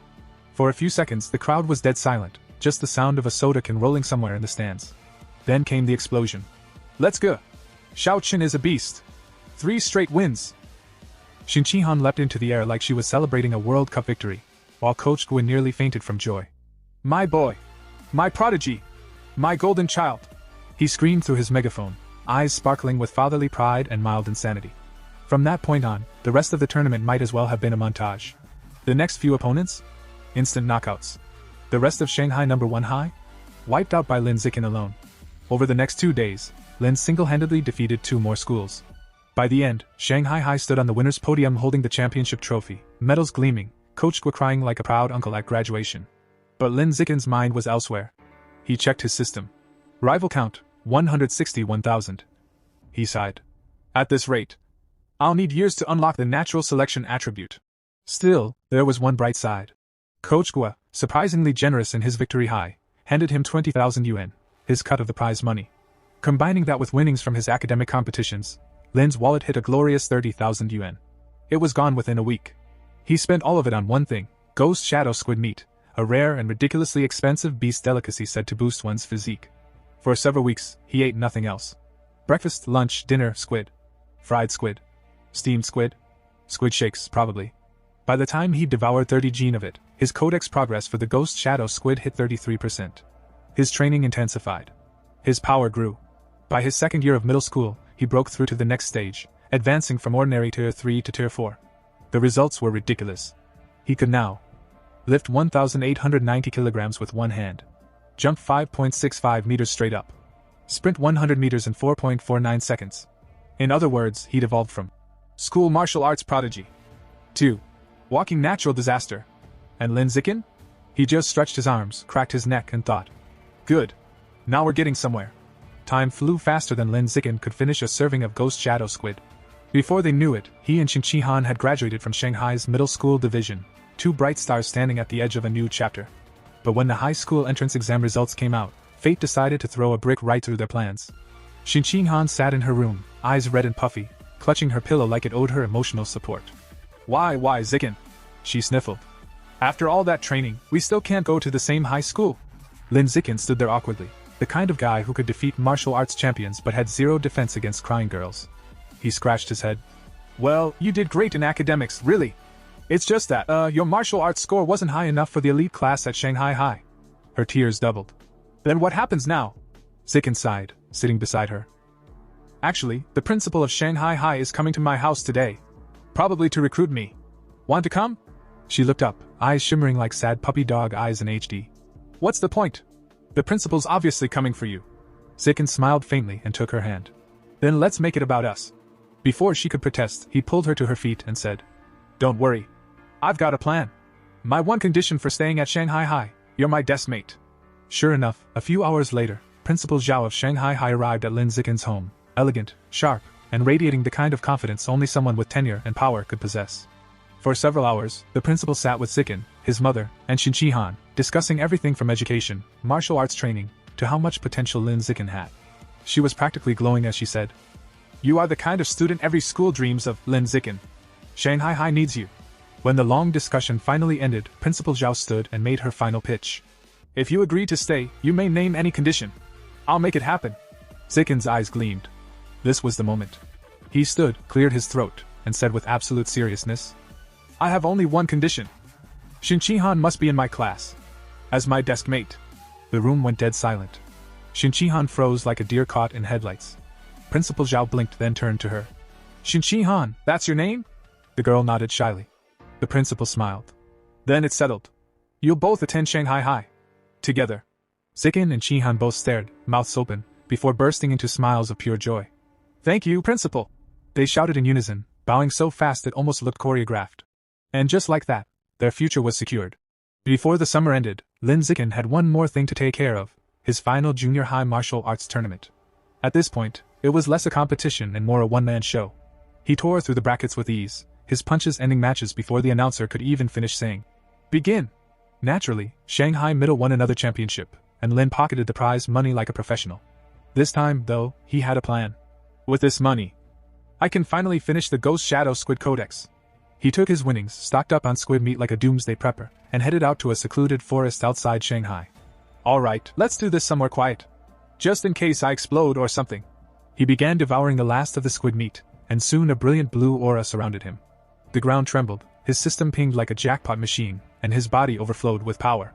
Codex progress 100%. You have unlocked the Ghost Shadow Squid Codex. New attribute, Blessing of Liquid Affinity obtained. The description popped up. Enhances affinity with water. Grants movement freedom and stealth in aquatic environments. Zikin blinked. So, I'm basically a better swimmer now. He stared at the limp squid tentacles in his hands, unimpressed. Still, to be sure, he decided to test it. At a nearby pond, Lin Zikin slipped into the water like a man testing the world's least exciting superpower. He waited. Nothing. Then he realized. My skin's not wrinkling. He swam a few laps. Oh, less resistance. That's something, I guess. After a while, he sat waist deep in the pond, staring at his reflection, looking more like a depressed mermaid than a martial artist. All that effort, for a glorified bath perk. He sighed deeply, then smirked. Fine. It's a low-tier beast. Can't expect too much. Next time, I'll get a real one. His thoughts drifted to the giant mutant rats he'd once encountered. The image reignited a spark inside him. He clenched his fist, eyes burning with determination. No more small fish, or squid. From now on, I'm hunting the big ones.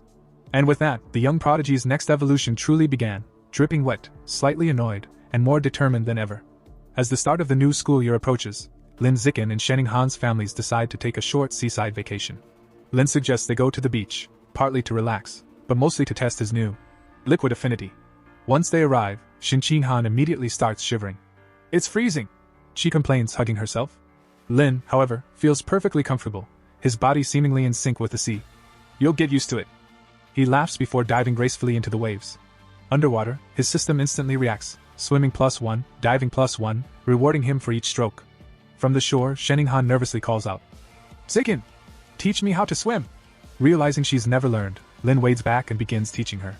He expects it to take hours, but she surprises him.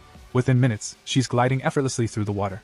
"Hey, this is actually easy," she says, diving smoothly below the surface. Lin blinks in disbelief. There's no way, he thinks. Her learning speed is unnatural. Then he notices something even stranger, a faint blue aura swirling around her body underwater. When she surfaces, eyes bright with excitement, she exclaims, "It feels amazing! My eyes don't sting at all, the water feels nice." That's when Lin's brain kicks into overdrive.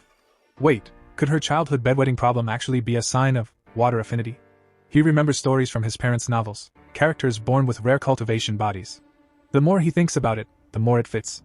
To test his theory, they dive again, exploring the underwater world. Minutes pass, then 10, yet Shenning Han shows no sign of running out of breath. Suddenly, her expression changes. A deep, echoing hum vibrates through the water. They both look up, and the sea itself begins to swirl with glowing blue light. Shenning Han gasps, clutching her ears. "It's a voice!" she cries, panic in her eyes. They rush to the surface, the glowing current fading around them. That night, as they walk along the moonlit shore, Lin gently asks what happened. Shivering, she explains, "I heard a woman's voice whispering, over and over. I couldn't understand the words, it was right by my ear." Lin comforts her and later searches online for answers, but finds nothing. Restless and uneasy, he decides to train instead. As he performs his 1000th weighted sit-up, his system suddenly chimes. Collision, breakthrough achieved. Advanced to ordinary tier 5, collision. A rush of energy floods his body. His speed, strength, and reaction time skyrocket. Testing his limits, he sprints across the empty beach, 100 meters in just 3.64 seconds. With a single leap, he soars nearly 7 meters into the air. Curious, he grips a nearby parked car, and effortlessly lifts the 1.6-ton vehicle with one hand. Breathing hard, he grins under the moonlight. Tier 5, finally. Now, even those monstrous mutant rats that once terrified him no longer seem invincible. As dawn breaks, his path feels clearer than ever. The vacation ends, and with newfound power and curiosity, Lin Zikin and Shenning Han return to Shanghai High to begin their next chapter. The first day of high school begins with Lin Zikin and Shin Han arriving early for class duty. The classroom is quiet, until two girls walk in and immediately start whispering. "Isn't that Lin Zikin? He's so handsome. Lucky us. We get to do class duty with him." Lin pretends not to hear, but internally he's confused. How do they already know me? Before he can think too much about it, his system dings. Lightbulb, new quest, social animal. Complete 1000 cooperative tasks to unlock new biological attribute, social animal. He stares at the glowing blue window in disbelief. Even cleaning class triggers a quest now? As he sweeps beside Shin Han, he wonders what kind of attribute, social animal, could be. Increased teamwork ability? Social charm? Party buffs? Either way, it's something new, and that's enough to keep him interested. After school, he heads straight for his favorite place, the Mammoth Supermarket. The moment he enters the beast meat section, his eyes sparkle. Rows of exotic meats glow faintly with stored life energy. But one item catches his attention. Eagle Savage Giant Eagle Head, 1,998 yuan per gene. A grin spreads across his face. Perfect. The Savage Giant Eagle, a higher tier aberrant beast known for its monstrous speed and vision, 30 times sharper than a normal human's. The kind of power any fighter would kill for. That night, back in his room, Lin Zikin lays his hand over the packaged eagle meat. A blue light pulses through his palm as his system hums to life. Sparkles, devoured trace of Savage Giant Eagle's life essence. Guidebook progress plus 1%. He does the math quickly. 1 gene equals 1% progress. Meaning, he'd need 200 gene, or over 200,000 yuan, to fully unlock it. He sighs but grins anyway. Fine. Then I'll just win more tournaments. With renewed determination, he decides, before his second year, he will unlock the Savage Giant Eagle's Code DX. The next morning, school officially begins. The teachers introduce themselves one by one. The calm yet intimidating martial arts instructor. The eccentric mechanical modification teacher. The serious gene fusion lecturer. And the gruff wilderness survival veteran. Then it's the student's turn. A long-haired girl, Chu Yuyutan, introduces herself as an arts specialist. A bubbly pink-haired girl, Jianya, proudly says she loves anime, cosplay, and sports. Next, a quiet boy, Manhwa, admits he mostly plays video games. Then, it's Xinqinghan's turn. Blushing bright red, she stands and stammers. "And my name is Xinqinghan. I like drawing, please take care of me." Finally, Lin Zikin stands up. He simply says, "Lin Zikin.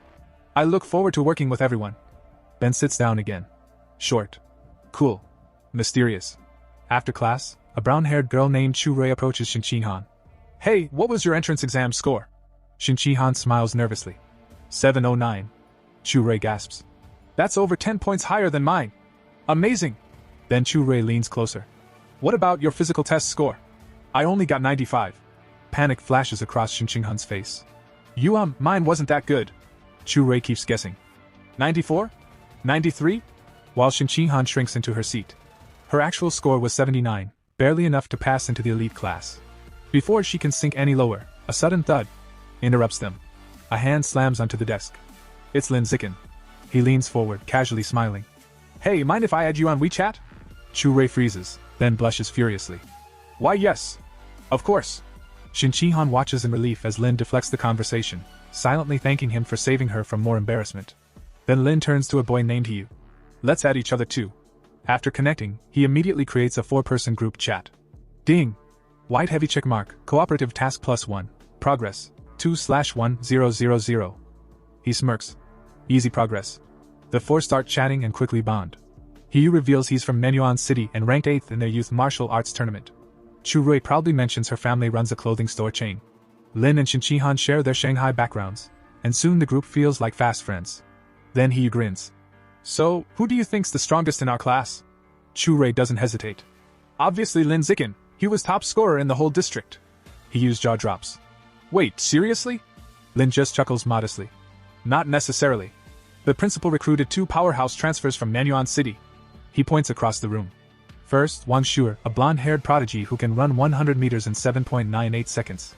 And next to him, Lu Gang, a massive boy who can lift a 300 kilograms barbell with one hand. The class collectively gasps. Even Xinqinghan looks awed. Lin Zikin, however, just smirks inwardly. 7.98 seconds? 300 kilos? I surpassed that years ago. When the bell rings, everyone lines up for textbook distribution.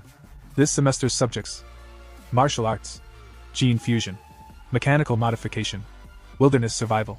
Lin glances at the pile of books and smiles faintly. He's already studied all of it. As the others chatter excitedly, he quietly slips away, looking for a secluded place to train. His high school journey has just begun.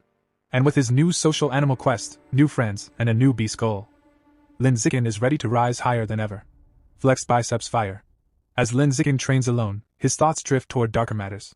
The rat god cult, still active, still dangerous. Sure, the cops caught a few small fries. But their leader, the infamous Rat King, is still out there somewhere, plotting. That thought lights a fire in Lin Zikin's chest. He clenches his fist, eyes sharp as steel. I need to reach Tier 6 fast. Only then can I face that monster head-on. Cut to outdoor forest scene, wilderness survival class. The first practical class finally arrives, wilderness survival. Their teacher, Shi Chungbei, stands dramatically in front of the students like some old kung fu master. He smiles and asks, "So, who knows how to make a fire by drilling wood?" The class goes quiet. Then Hugh mutters, "That's useless, bro. Just use a lighter."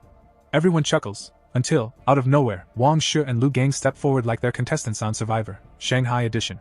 And shockingly, they actually manage to light a fire. The teacher's jaw drops.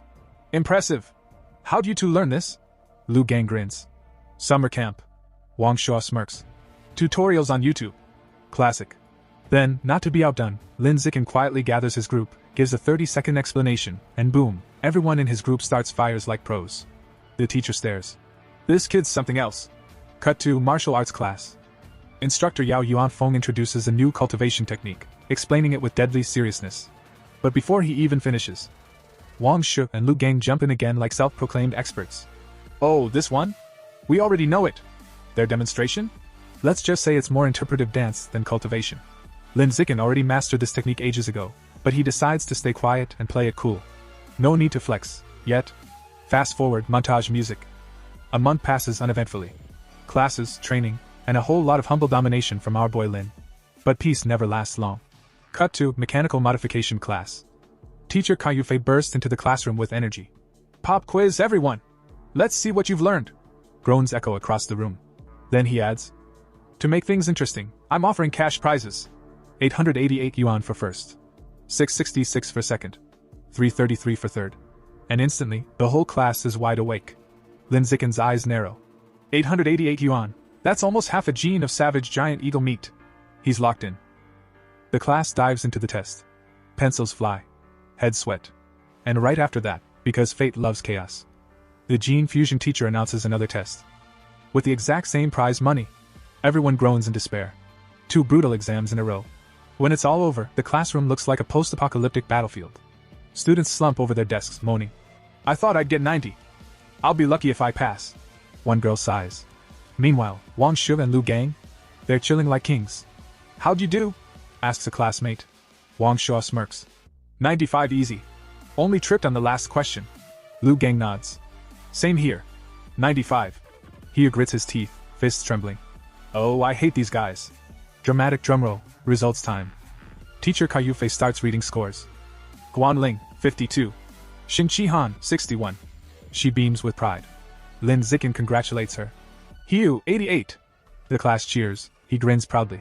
Guess I'll treat you guys with my 333 yuan prize. Then, the top dogs. Lu Gang, 95. Wang Shu, 95. The two smirk, acting like celebrities on a red carpet. But the teacher isn't done.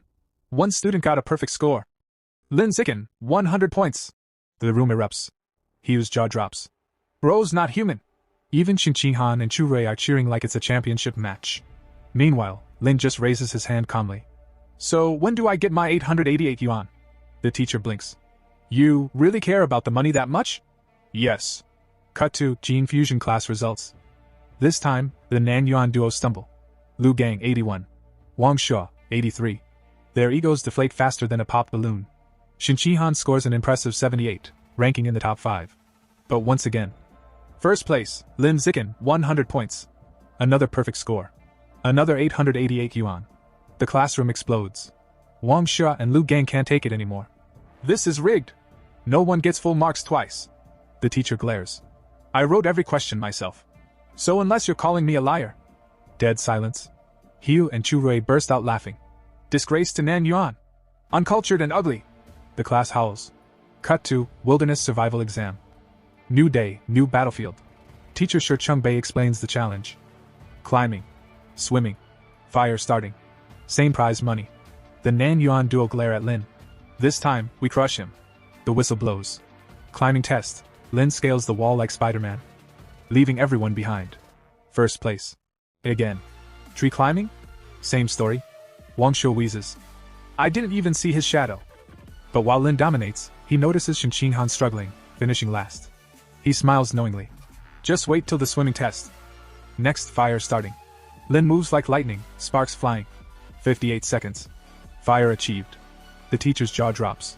Wang Shu and Lu Gang stare like they've just seen witchcraft. Finally, swimming. Xin Qihan dives in, and transforms into a torpedo. She blazes through the water, leaving everyone gaping. Wang Shu mutters.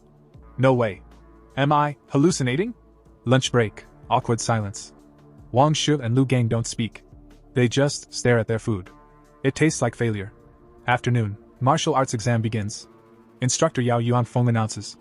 Time for sparring practice. 888 yuan on the line. The Nan Yuan duo's eyes light up. This is it. Our redemption arc. Before the fights, they run physical tests. Lin Zicken holds back, but still dominates. 100-meter dash, 7.78 seconds. One-hand lift, 330 kilograms. Vertical jump, 2.18 meters. He takes first in all three, just barely beating the duo on purpose. They're stunned. How is he faster than us? And stronger? He doesn't even look jacked.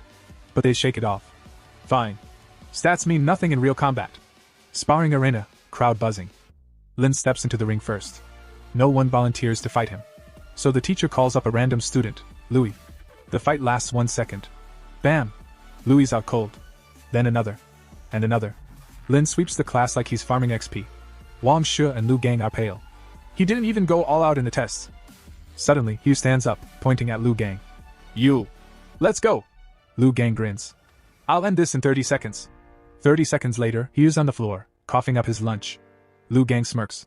Good technique, but still weak. Then Lin steps forward. Now it's my turn. Lu Gang freezes. But pride won't let him back down. He charges. And Lin's figure vanishes. Before he can blink, wham! Lu Gang flies out of the ring, hits the wall, and doesn't get up. The crowd explodes again. Only Wang Shuo remains standing. Everyone starts chanting. Go avenge your bro. Don't chicken out. Wang Shuo snaps. Shut up. I was gonna fight anyway. He charges at Lin with everything he's got. And Lin just catches the punch midair. With a single counter-strike. Wang Shuo flips upside down, crashes into the floor. And starts foaming at the mouth. Game. Over. Lin Zikin doesn't even break a sweat. He checks his system. Survival of the fittest achievement. Progress updated. But then he realizes, repeats don't count. That means, only the girls are left.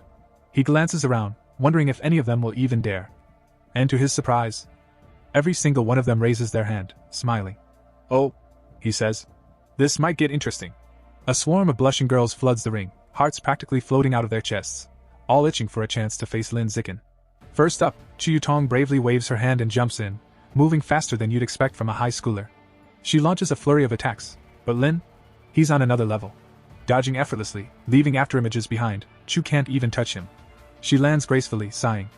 Wow, his speed is insane. Close but no cigar. Face with tears of joy. And just like that, one by one, the other girls step up.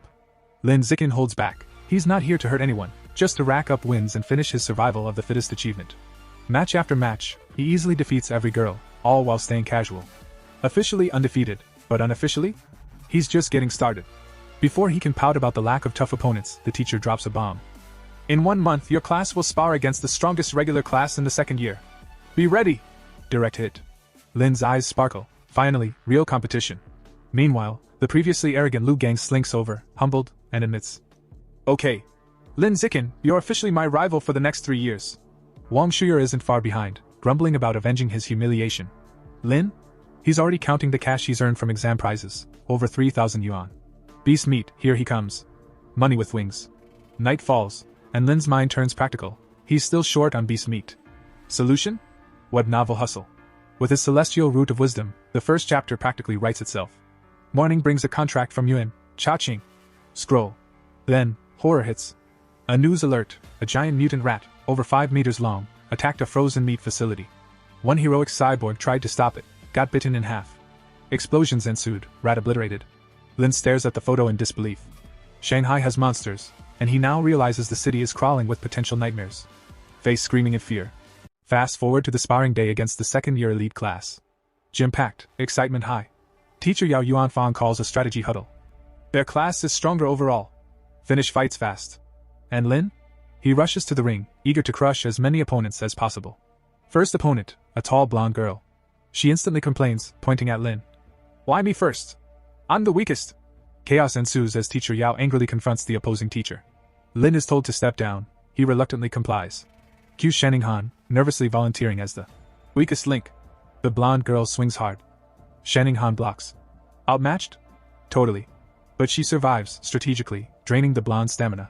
3 minutes in, the blonde is panting, shocked at Shanning-han's defense. A final punch ends the match, Shanning-han defeated, but victorious in spirit. Lin pats her head. You lasted over 3 minutes. Huge progress. Partying face. Next up, a brown-haired girl jumps in, sees an exhausted blonde, charges, and is instantly overpowered by the senior's superior skill. Chu Rui, fueled by determination, steps in next. She lands a single devastating punch, and the crowd goes wild. Shanning-han cheers. That's my girl. Lin casually explains. Chu Rui's victory?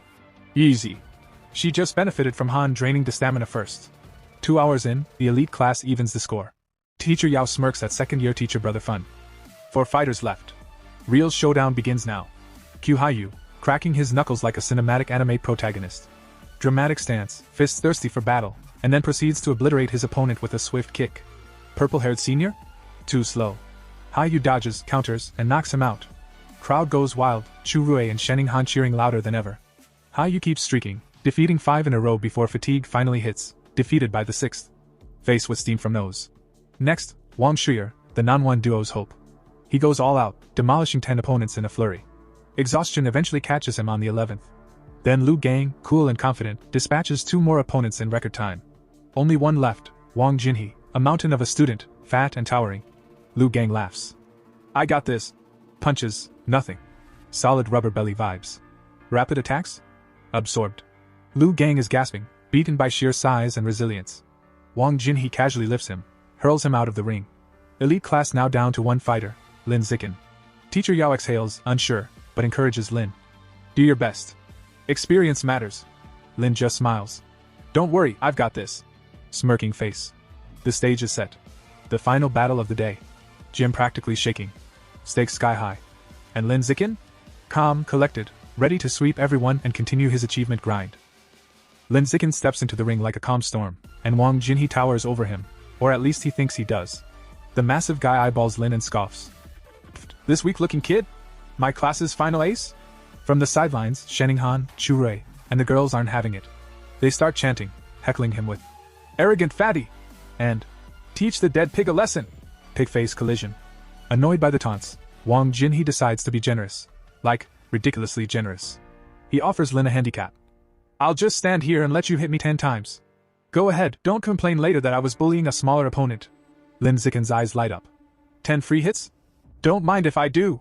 Without hesitation, Lin launches a single, devastating punch straight into Wang Jinhee's massive belly. The force? Astronomical. Wang Jinhee spins like a ragdoll, crashes onto the floor, and is instantly KO'd. Flushed face silence. Then, the elite class erupts into tears, cheers, and celebration. It's chaos. Even Wang Jinhee slowly opens his eyes, muttering in disbelief. This makes no sense, unscientific. Meanwhile, the second-year teacher sidles up to Yao Yuanfang, whispering, That kid is insane. 1 punch and Wang Jinhee goes down.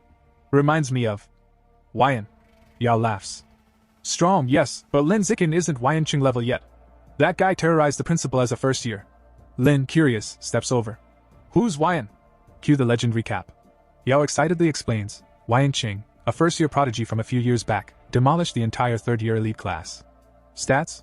100-meter dash in 6.12 seconds, 3.96 m vertical jump, and a one-handed 650 kilograms barbell lift. Lin nods, smiles nervously, but internally thinks, Yeah, I had that strength back in 6th grade summer break. No biggie. Smirking face. That night? Victory celebration. Clinking beer mugs, teacher Yao raises a soda. Lin Zikin secured our win. Guess who's footing the bill for everyone? Yep, the second-year teacher. The class erupts into cheers. Lin's now surrounded by classmates like Haiyu and Chu Rui, all clamoring for his training secrets and WeChat info. Lin just blinks. Too much attention too fast. Meanwhile, Sheninghan quietly loads food onto his plate. Old habits die hard. Then, suddenly, she panics mid-celebration. Bathroom, need to go! And rushes off. Lin just smiles internally, thinking, Some things never change. Cut to the restroom gossip session. 2 girls spill tea. She fawns over him like a maid. Drinks shrimp, so lame. The other adds, How did she even get into the elite class? Clearly riding his coattails. Overhearing this, Sheninghan's heart sinks, but she doesn't sulk. Oh no. She storms up, hands on hips, and declares, I am not a sycophant. I am his childhood friend. Deal with it. Flex biceps. Later, walking home, Lin notices she's still upset. She confides softly, Mom said I'd grow out of it, but I still have to wear diapers to bed. I feel disabled. Lin kneels slightly, placing his hands on her shoulders. You're not disabled. This? It's a superpower. You just haven't unlocked it yet. Sheninghan's eyes widen. A superpower? Really? Lin nods. Your talent in water? That's your power manifesting. And me? Yeah, same deal. We're both special. She gasps. What kind of power do I have? Lin smirks. One very strong one. You'll see. But reality bites. Outside, chaos unfolds. A special team in hazmat-like gear coordinates near a building. An officer with a megaphone yells for the public to stay back. Rats are being exterminated. Inside, a man in an apron is wildly swinging a broom at a horde of huge rats, screaming at the officers. Stop! Don't kill my brothers! He charges them, full-on fury mode. Sheninghan whispers, horrified. Has he lost it?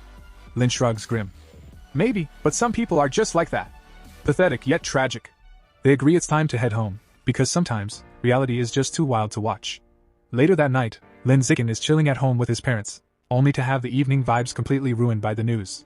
The anchor reports that a young female teacher went missing last week, and she's still MIA. Cue Mom, Jiang Wangshin, freaking out. That's the fourth one this month. Dad ever the pedant corrects her. Fifth. Definitely fifth. The broadcast flashes photos of young, attractive women and warns everyone not to wander alone at night. Mom looks at Lin Zicken dead serious. You better not let Shanning Han go anywhere by herself. Lin just smirks and promises to keep her safe.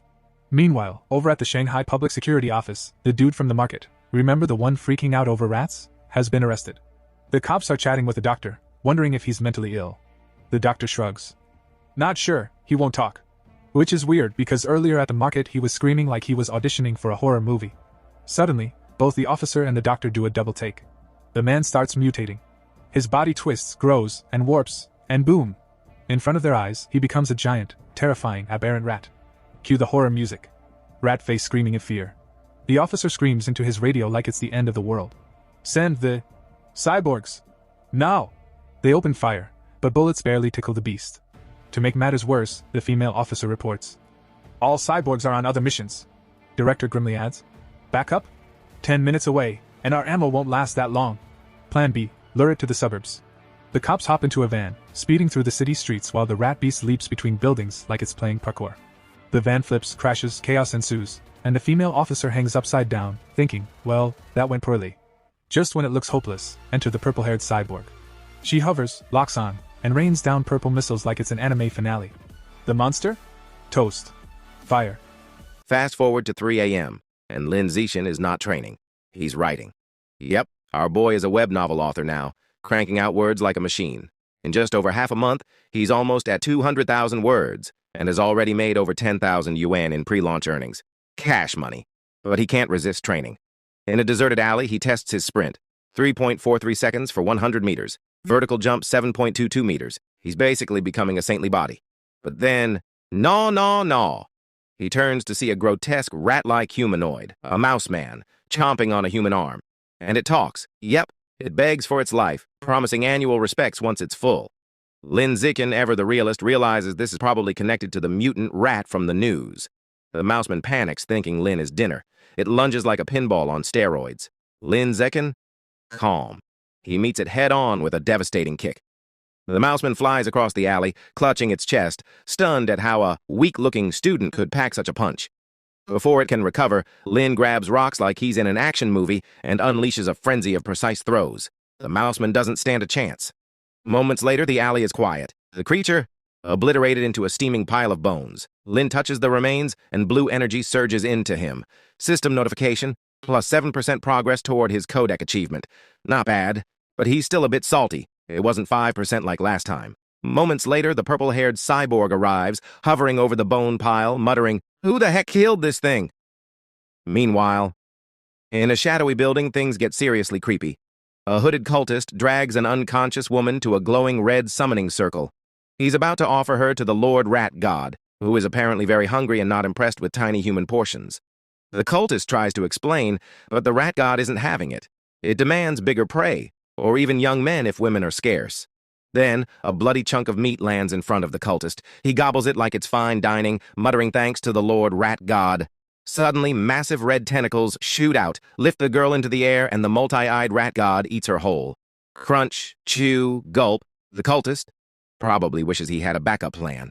And just to rub salt in the wound, the rat god complains, "Don't feed me ordinary people next time. Nobles only. I want tender meat." To help Shanning Han boost her martial arts grades, Lin Zichen takes on the role of personal coach extraordinaire, hosting special training sessions at her house. In one particularly intense session, he corrects her stance, adjusts her shoulders, and fine-tunes every arm movement like a martial arts perfectionist. Balance, power, precision, he instructs with the seriousness of a sensei, and just enough smirk to remind her he's awesome. Once her posture is perfected, he tells her to hit him with everything she's got. She lunges with determination, throwing a punch full of intent. Lin Zichen casually catches her fist, grinning, "Nice angle! Much more power!" He even grabs her follow-up kick, points out a flaw, and physically nudges her leg into the correct position. Shanning Han collapses onto the floor, sweaty and panting, but she beams. "I can actually feel my strength improving." Still kneeling, she looks up at him with determination. "3 times a week isn't enough. Can we train every day?" Lin Zichen chuckles and shakes his head. "Daily high-intensity training would fry your body. 3 times a week is plenty." Shanning Han sighs, but wisely decides to stick to the plan. For now. Just then, Lin Zichen's phone buzzes. Curious, Han leans in. He scrolls through two headlines. 1. Hien Corporation to provide free treatment for former mechanical prodigy girls disabled by early modifications. 2. Beijing University prodigy fuses with 1,000-threaded spider beast gene, youngest person ever to achieve dual gene fusion. Lin Zichen's jaw drops at the second one. This is the genius from the capital he's been competing with for years. Most people can't handle gene fusion until adulthood. The backlash is brutal. But this prodigy pulled it off at just 18. Lin Zichen leans back, impressed, and slightly envious. So yes, gene fusion can make you ridiculously OP. Meanwhile, at home, Lin Zichen's other life is booming. His web novel is a hit. Comments call him a tentacle monster for posting 50,000 words in a day. Thanks to his celestial wisdom root and insane typing speed, he can punch out 10,000 words an hour, leaving plenty of time to train. His dad, Lin Yan, estimates that with a stable plot and daily writing, Lin Zichen could earn 50,000 W in the first month, and maybe 100,000 W later. Lin Zichen grins like he's discovered the secret to life itself. Cash for training materials. His first goal? Use his first 2 months' earnings to unlock the Savage Giant Eagle Codex. Back at school, martial arts class is chaos. Lin Zichen dominates a sparring session like a human cheat code, defeating every opponent effortlessly. Punches? Dodged. Kicks? Blocked. He even collects prize money, another 888 yuan, and experience points toward his survival of the fittest achievement. Han, on the other hand, isn't quite a superstar yet. She ranks last as usual, but now she has bite. Flashback. Her previous match against Wen Yuntong lasted 3 seconds. This time? Almost 3 minutes of trading blows, landing punches and kicks. Her teacher, Yao Yuanfan, nods in approval, impressed by her progress. Chu Rui tries to comfort her, but it's clear the girl has leveled up. After class, Yao Yuanfan drops a bomb. In 1 month, their class will challenge the elite second-year class, aiming to take out everyone except the top 3 fighters. The students roar their agreement. Spirits high, hearts pumped. A month passes, and Lin Zichen's web novel empire has grown. Checking his bank account, he sees a healthy 89,000 W. Jackpot! He heads straight to the supermarket to finally buy Savage Giant Eagle meat. A helpful employee informs him about a 5% discount if he buys 100 gene at once. Lin Zichen pauses, calculating like a general preparing a battle plan, and decides to wait until he can buy the full 100 gene. Discount efficiency is power. The next day, Han drags him to the cafeteria, bubbling with excitement about a new stir-fry counter. They get there early, snagging a table just before the line turns into chaos. Suddenly, a loud argument erupts. One student accuses another of cutting in line. Han spots the voice. It's a you. She asks if they should intervene. Lin Zichen casually glances over. Nah, probably unnecessary. He says, confident that Hiyu's natural aura is intimidating enough. Wrong. Hiyu is outnumbered. The leader of the bully crew calls him a punk and surrounds him with friends. Panic? A little. But Lin Zichen? Cool as ever. Shadowed face, calm tone, he clamps a hand on the bully leader's shoulder. Please line up properly. The leader smirks, challenging him. Lin Zichen just grins slyly, pulls out his phone, and says, I'll report you. The leader scoffs. Reporting is shameful. Lin Zichen leans closer, voice calm, deadly. Cutting in line? That's way more shameful. The bullies, now realizing they picked the wrong fight, retreat in frustration. Cafeteria peace restored. Lin Zichen sits back, takes a bite of stir-fry, and thinks, yep. This is why people like me. The scene shifts to a lavish villa in one of Shanghai's wealthiest districts, where the rat god cult is holding a secret meeting. Shadows dance across the room as the cult leader, a mysterious man in a black hooded robe, sits on a throne-like chair, addressing his followers like a dark CEO of evil. Sha Chang is dead, he announces, voice dripping with foreboding. He went crazy at the market and provoked the security squad. One cultist mutters, good riddance, and a few others nod in agreement. The leader's eyes then glitter as he introduces a newcomer, a young man stepping into Sha Chang's shoes. He relays a chilling new command from their Lord Rat God. From now on, the cult must only capture and sacrifice nobles. Ordinary people? Too bitter. Only the creme de la creme will do. A couple of cultists raise concerns. Capturing nobles is too risky.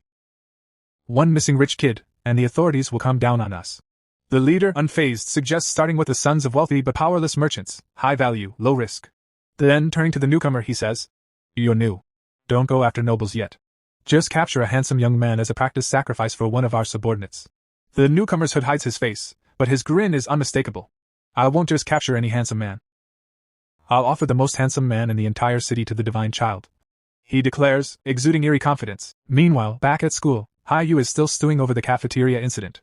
He informs Lin Zicken that the students who cut in line are from Class 3 of the second-year honors class, the same class they're scheduled to challenge. Lin Zicken, leaning casually against the lockers, quips, "Good grades don't guarantee good manners." His expression darkens as a news alert pops up. Another wealthy heir has gone missing, the 5th in a row. No ransom demands. The pieces click into place. The rat god cult is active. Lin Zicken grimly notes. They're targeting nobles now. The day of the class showdown arrives. The students gather in a massive gym with 2 fighting rings, tension crackling like static electricity. The cafeteria bullies glare at Hayu, and he gives them a defiant gesture back. The rings roar to life as the sparring matches begin. Shanning Han steps up first. Her opponent, a senior from the honors class, launches a fierce kick. Shanning Han blocks it and promptly gets crushed by the sheer force. Down she goes. The seniors continue to steamroll the first years. Chu Rui and others are swiftly defeated without landing a single hit. Victory for the first years finally comes when a muscular, short-haired girl lands a powerful kick on a senior, but it's short-lived. A red-haired senior storms the ring, a whirlwind of destruction, knocking out 9 first years in under 10 minutes, including 3 boys. The first-year survivors are now down to 4. Lin Zicken, Wang Shuo, Lu Gang, and Hayu. The second-year class has only lost 5 students, all girls. Their teacher Yao Yuanfang clenches his fists, realizing the gap in strength is frightening. Hayu, your turn. Yao Yuanfang instructs. He's tasked with taking on the remaining 6 female seniors. Motivated, and admittedly distracted by the thought of fighting attractive seniors, Hayu confidently agrees. True to his word, he defeats all 6 girls with surprising ease. Then it's the boys' turn. A senior from the honors class storms into the ring, stomping menacingly. Ready to die? He growls. Hayu smirks. This is the bully from the cafeteria. Revenge time. Wrong move. The bully is fast, blistering speed, and lands a punishing punch to Hayu's stomach. Down he goes, knees hitting the mat. He tries to retaliate, but a swift kick sends him flying out of the ring. Humiliated and sore, he curses himself for underestimating the opponent. Now it's Lin Zicken's moment. The bully, smirking, challenges him. Wanna try your luck? Lin Zicken's eyes glint. Gracefully stepping into the ring, he thinks, finally, someone worth my attention. The crowd erupts. Cheering classmates chant. Brother Chin, crush him! Avenge Hayu! The match begins. The bully launches a high kick. Lin Zicken doesn't flinch. He catches the kick with one hand, spins, and slams the bully headfirst into the ring floor with such force the entire gym echoes with the impact. Out cold. Lin Zicken casually kicks the unconscious body out of the ring. The second-year students gape in disbelief.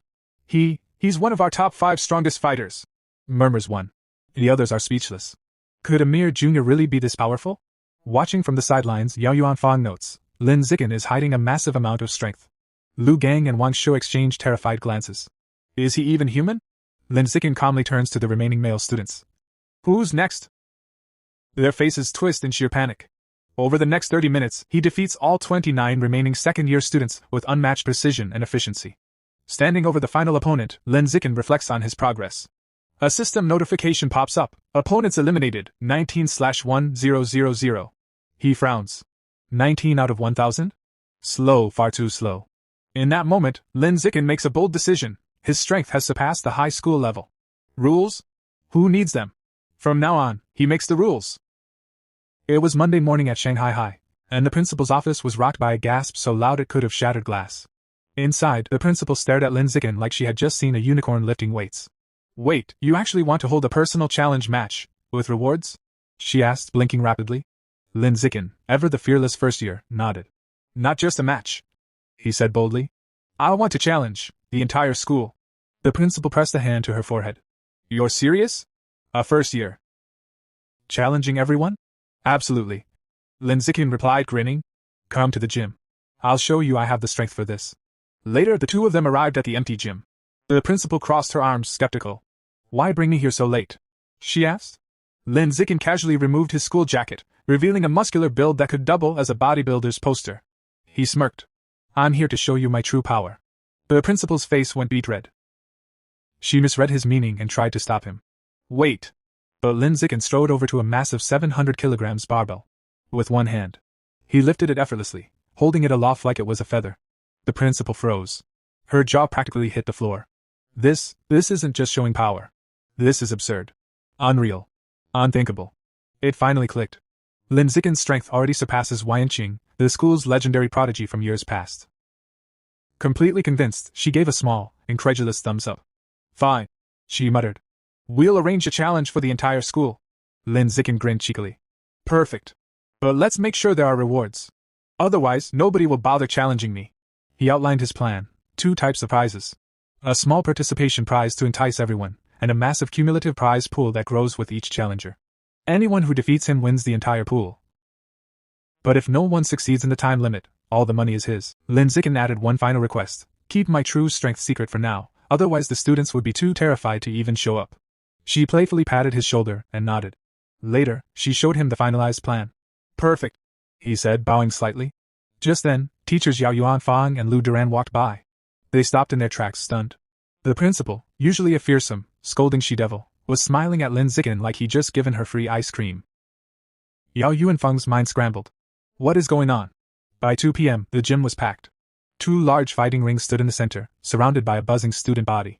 The principal took the microphone, clearly trying to keep a straight face, and introduced Lin Zikin.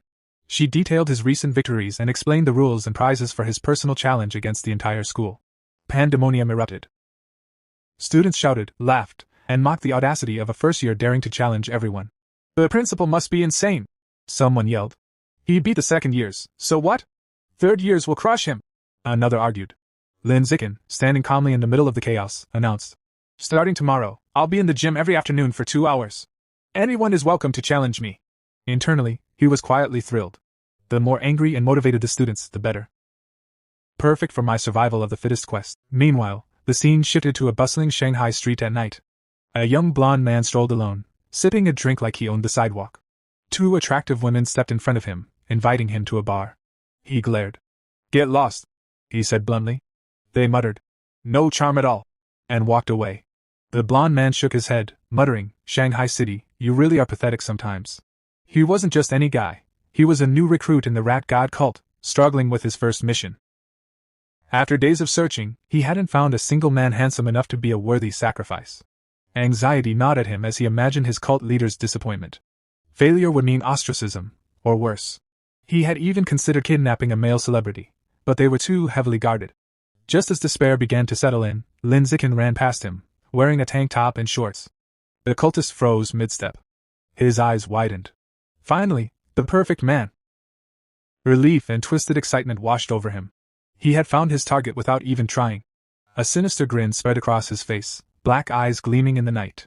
Lin Zikin's run down a deserted industrial alley? Perfect. The opportunity had arrived. The cultist quietly followed, his heart racing with anticipation. Tonight, he would claim his prize. Deciding it was finally time to put an end to things, the blonde rat cultist unleashed his power. And instantly went through a grotesque transformation. His body contorted, limbs elongating unnaturally, teeth gnashing, until he had become a monstrous beast, a towering horror with a massive tooth-filled maw. Just as the creature lunged, ready to feast on Lin Zikin like some nightmarish candy, a brick flew out of nowhere. Smash! It hit the monster square on the head with a sickening, bloody impact. The beast stumbled, clutching its head in confusion and pain. From the shadows, Lin Zikin calmly emerged, holding the very brick he had just thrown. Well, I didn't expect to run into a rat person on my evening jog, he muttered casually to himself. But hey, free upgrade progress for my guidebook. Can't complain. The monster trembled in terror, trying desperately to comprehend the human in front of it. It felt incredibly unlucky, like rolling a 1 on every dice in life. Before it could react further, it collapsed, dead as a doornail. Lin Zikin blinked in disbelief. Did I really just kill it with a single brick? He crouched beside the corpse, preparing to absorb its life essence before any nosy humans wandered by. A system notification pinged. Trace of giant mutant rat life essence devoured. Guidebook progress 8%. He frowned. Only a 1% increase? Pathetically low. No wonder this rat person was so weak. Thinking about his safety, Lin Zikin decided to take a break from nighttime runs. Not all cultists were this feeble. Some could transform into monsters strong enough to shrug off bullets like mosquitoes. The next morning, Lin Zikin watched a shocking news report on television. At 3 a.m., the Shanghai Municipal Public Security Bureau, working alongside a chemical tutor from Shanghai University, had successfully wiped out the rat god cult. The broadcast showed the insane battle. The massive multi-eyed rat king launched a terrifying volley of sharp spikes at a winged, red-haired gene fuser. The tutor endured, dodged, countered, and in 30 seconds, the colossal rat king was defeated, collapsing in defeat. Lin Zikin sat, expression grim, thinking, that's the true power of a high-level being. Unreal, formidable beyond anything I've faced. Meanwhile, in a sleek, modern room, Two men in tactical gear were having a casual chat. A blue-haired man, sipping from a cup, asked, "Have you contacted our teacher yet?" Tian Chang, a spiky-haired orange guy, shook his head. "Still out of contact. The entire elite squad that went to suppress the riot at Source Site 36. Still missing." The blue-haired man raised an eyebrow. "Current situation? Stable," Tian replied. "If it weren't, I wouldn't be free to mop up the little shrimp that escaped during the chaos." Little shrimp. The blue-haired man smirked internally. The Rat King, a monster that even the Public Security Bureau couldn't touch? Just a little shrimp compared to Tian. He playfully draped his arm over Tian's shoulder. "Since you're here, why not swing by our old school? Give the juniors a lecture." Tian groaned. "I'm not an idol. I have real work to do." "Come on," the blue-haired man insisted. "Guiding cute juniors is work too. Think of it as ideological outreach." Deep in a moonlit cavern, the Rat King had survived its fight with Wu Tian. It muttered darkly about its dietary evolution, first beggars, then young people, and now, the pampered elite. But it wasn't alone. A new, terrifying monster loomed, a colossal green-skinned brute with glowing red eyes and unimaginable strength. The Rat King trembled as the giant beast berated it. "I brought you here so your clan could dig tunnels. Not so you could go around eating people and attracting unwanted attention. Do you think you deserve to live?" The Rat King whimpered, pleading for another chance. The green giant considered it. Finally, it allowed the Rat King a second chance, but not for free. Without warning, a clawed hand slammed down, striking the Rat King with brutal force.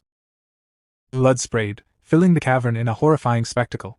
The giant casually holds the bloody eyeball and comments. "Smells terrible, tastes great.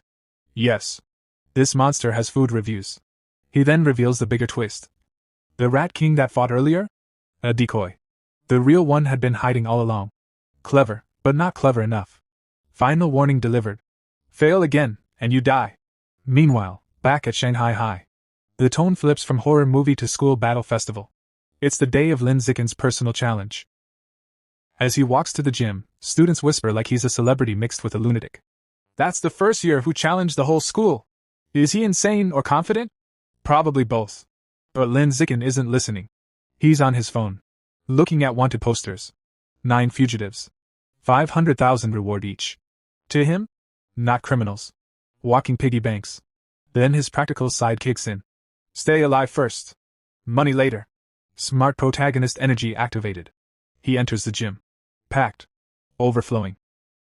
Absolute chaos. And then the secret weapon of motivation appears.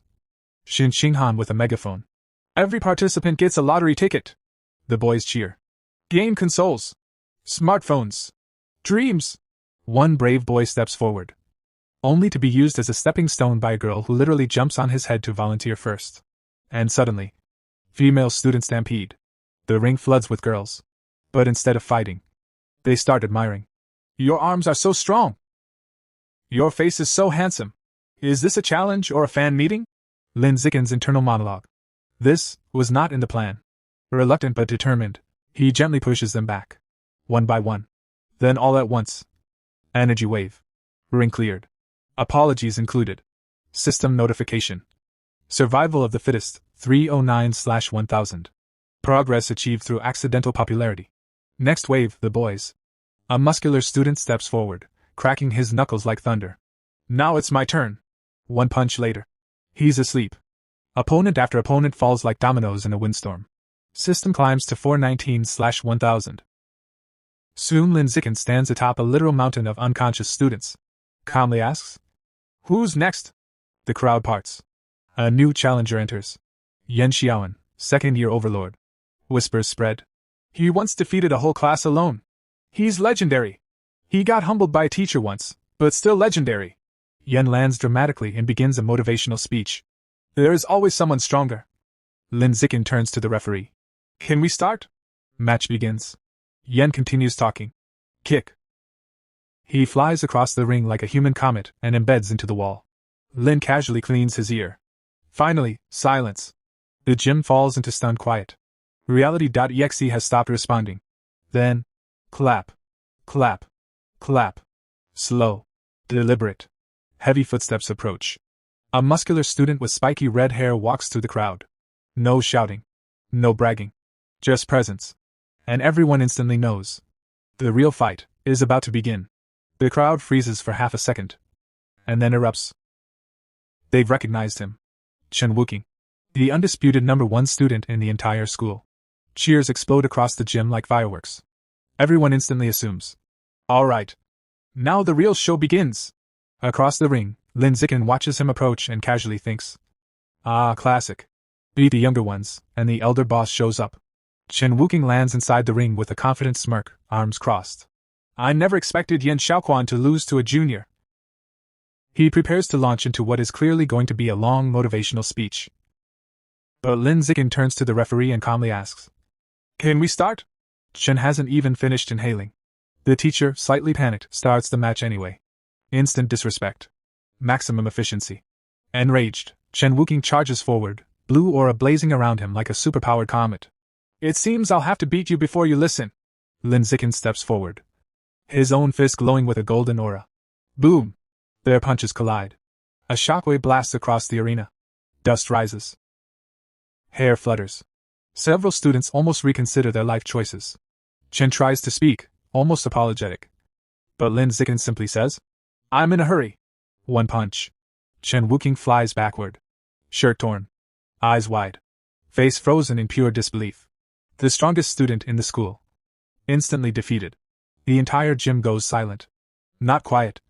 Silent. The kind of silence where even thoughts echo. With every top fighter down, Lin Zikin turns to the stunned crowd. Points at a random student. You.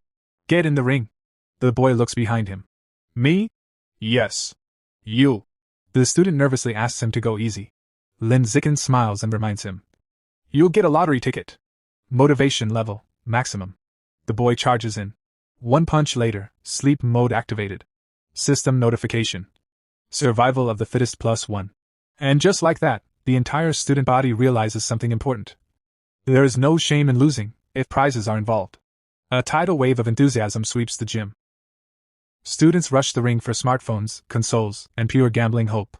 What follows is less a tournament, and more a systematic harvest of victories. Left. Right. Down. Next. Each opponent falls in seconds. Each defeat ticks the counter higher. Until finally. System notification. Achievement complete. Survival of the fittest acquired. 1,000 opponents. Quest complete. Lin Zikin clenches his fist. Victory. Satisfaction. Mild exhaustion. The grind, finally paid off. Reward description. Biological attribute. Survival of the fittest. Increases damage against living beings. He strokes his chin. Practical, but why won't it tell me the exact percentage? Classic system vagueness. Challenge over. He jumps down from the ring. The girls complain it ended too fast. The boys are still recovering their consciousness. Without wasting time, he grabs Shinqing Han's hand and exits the gym like a victorious protagonist leaving a battlefield. Later, the principal's office echoes with laughter. She congratulates him on officially becoming the school's #1 fighter. Leaning closer, she teases. You defeated Chen Wuking instantly. You're definitely hiding your real strength. Lin Zikin sips his drink calmly. Only a little. She doesn't believe him for a second. She brings up Chen's Kyoto University entrance exam. 690 kilograms one-handed barbell lift. Her estimate? You must be at least 800 kilograms. Internally, Lin nearly coughs. If only you knew. Out loud he says. 795 kilograms. The principal beams triumphantly, convinced she cracked the code. Then Lin raises his hand with pure sincerity. So, when do I receive the 8,810 yuan prize money? The principal bursts out laughing. Little rascal. Funds transferred instantly. But he's not done. He makes a small request. He and Shinqing Han enjoy swimming. So could they have exclusive access to the school pool? Closed to everyone else during their sessions. The principal agrees surprisingly fast. Then he adds another detail. He'll be covering the security cameras because he doesn't like being watched in swim trunks. Shinqing Han instantly turns red. The principal's imagination goes absolutely wild. She slides a key across the desk with a knowing smile. The pool is yours. Then she leans in and whispers. Just don't create a new life in there. Lin Zikin blinks. What does that even mean? As they walk down the school hallway, Lin Zikin glances at the key in his hand, the key to the private swimming pool. A thought crosses his mind. With exclusive access, I can finally understand the true nature of Shinqing Han's abilities. Before he can go deeper into his thoughts, Shinqing Han suddenly stops him. She hesitates for a moment, clearly nervous. I have a favor to ask. She explains that she signed up for a singing competition. While she has practiced her solo parts, she still needs someone to help her rehearse the duet section. Looking slightly embarrassed, she softly asks if he can practice with her that evening. Lin Zikin agrees without hesitation.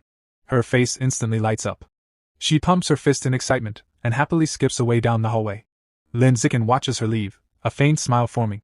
He knows how much this competition means to her, and silently hopes it helps her gain confidence. Later that night, inside Shinqing Han's apartment, the two sit in her room practicing. She sings into a microphone with focus and emotion, while Lin Zikin listens, playing the duet parts from his phone and occasionally guiding her timing. Meanwhile, in the living room, her parents are listening. Her father frowns slightly. Is it really appropriate for them to be alone in a room together at this age? Her mother immediately shuts him down. They're childhood friends. What exactly are you worried about? She shoots him a sharp look. Don't meddle. The man instantly retreats into silence. Back in the room, Lin Zikin overhears enough to get the message. He stands up calmly. We've been practicing for half an hour. Time to focus on studying. As he prepares to leave, he reminds her. Don't forget, tomorrow we're going to the pool. Bring your swimsuit. She nods happily. They say their goodbyes and he heads home. Alone in her room, Shinqing Han's thoughts begin to spiral. Tomorrow, the pool, just the two of us. Her face turns bright red. She nervously opens her closet and pulls out 2 swimsuits, laying them on her bed. A modest blue one-piece. And a bold black bikini. She picks up the bikini, her blush deepening.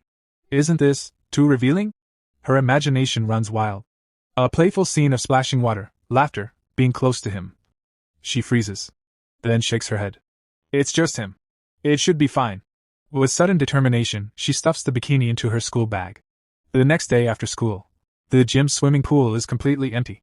Lin Zikin is already there, standing by the pool in his swim trunks. His toned physique is impossible to ignore. He glances at the security camera above, remembering his promise. I'll deal with that later. Just then. Lin Zikin! He turns. Shinqing Han stands at the entrance, wearing the black bikini. She walks toward him with a soft smile and a shy blush, apologizing for making him wait. On the outside, Lin Zikin remains perfectly calm. Slow down. Be careful. On the inside, she looks way too cute. He quickly regains composure. Let's begin. The two step into the water. They swim side by side, moving smoothly through the pool. Underwater, Lin Zikin takes her hand, guiding her movements. Then suddenly, her eyes widen. Something feels wrong. She quickly signals him, pointing upward in urgency. Understanding immediately, Lin Zikin grabs her and propels them both to the surface. They break through with a splash. He steadies her, concern in his voice. What happened? Her face is filled with shock, but also excitement. The water, it's passing through my body. To prove it, she lowers her hands beneath the surface. Right before his eyes, the water flows straight through her palms, as if her hands aren't even solid. Lin Zikin's expression sharpens. This isn't normal. This is her ability. He reaches out and gently takes her hand, examining it carefully. Aside from the strange phenomenon, nothing seems physically different. He thinks for a moment, then says seriously, We need to check further. Let's get out of the pool. Shinqing Han freezes, then slowly nods, her face turning red once again. Shortly after, Shinqing Han is lying on a poolside lounger, completely soaked from Lin Zikin's tests.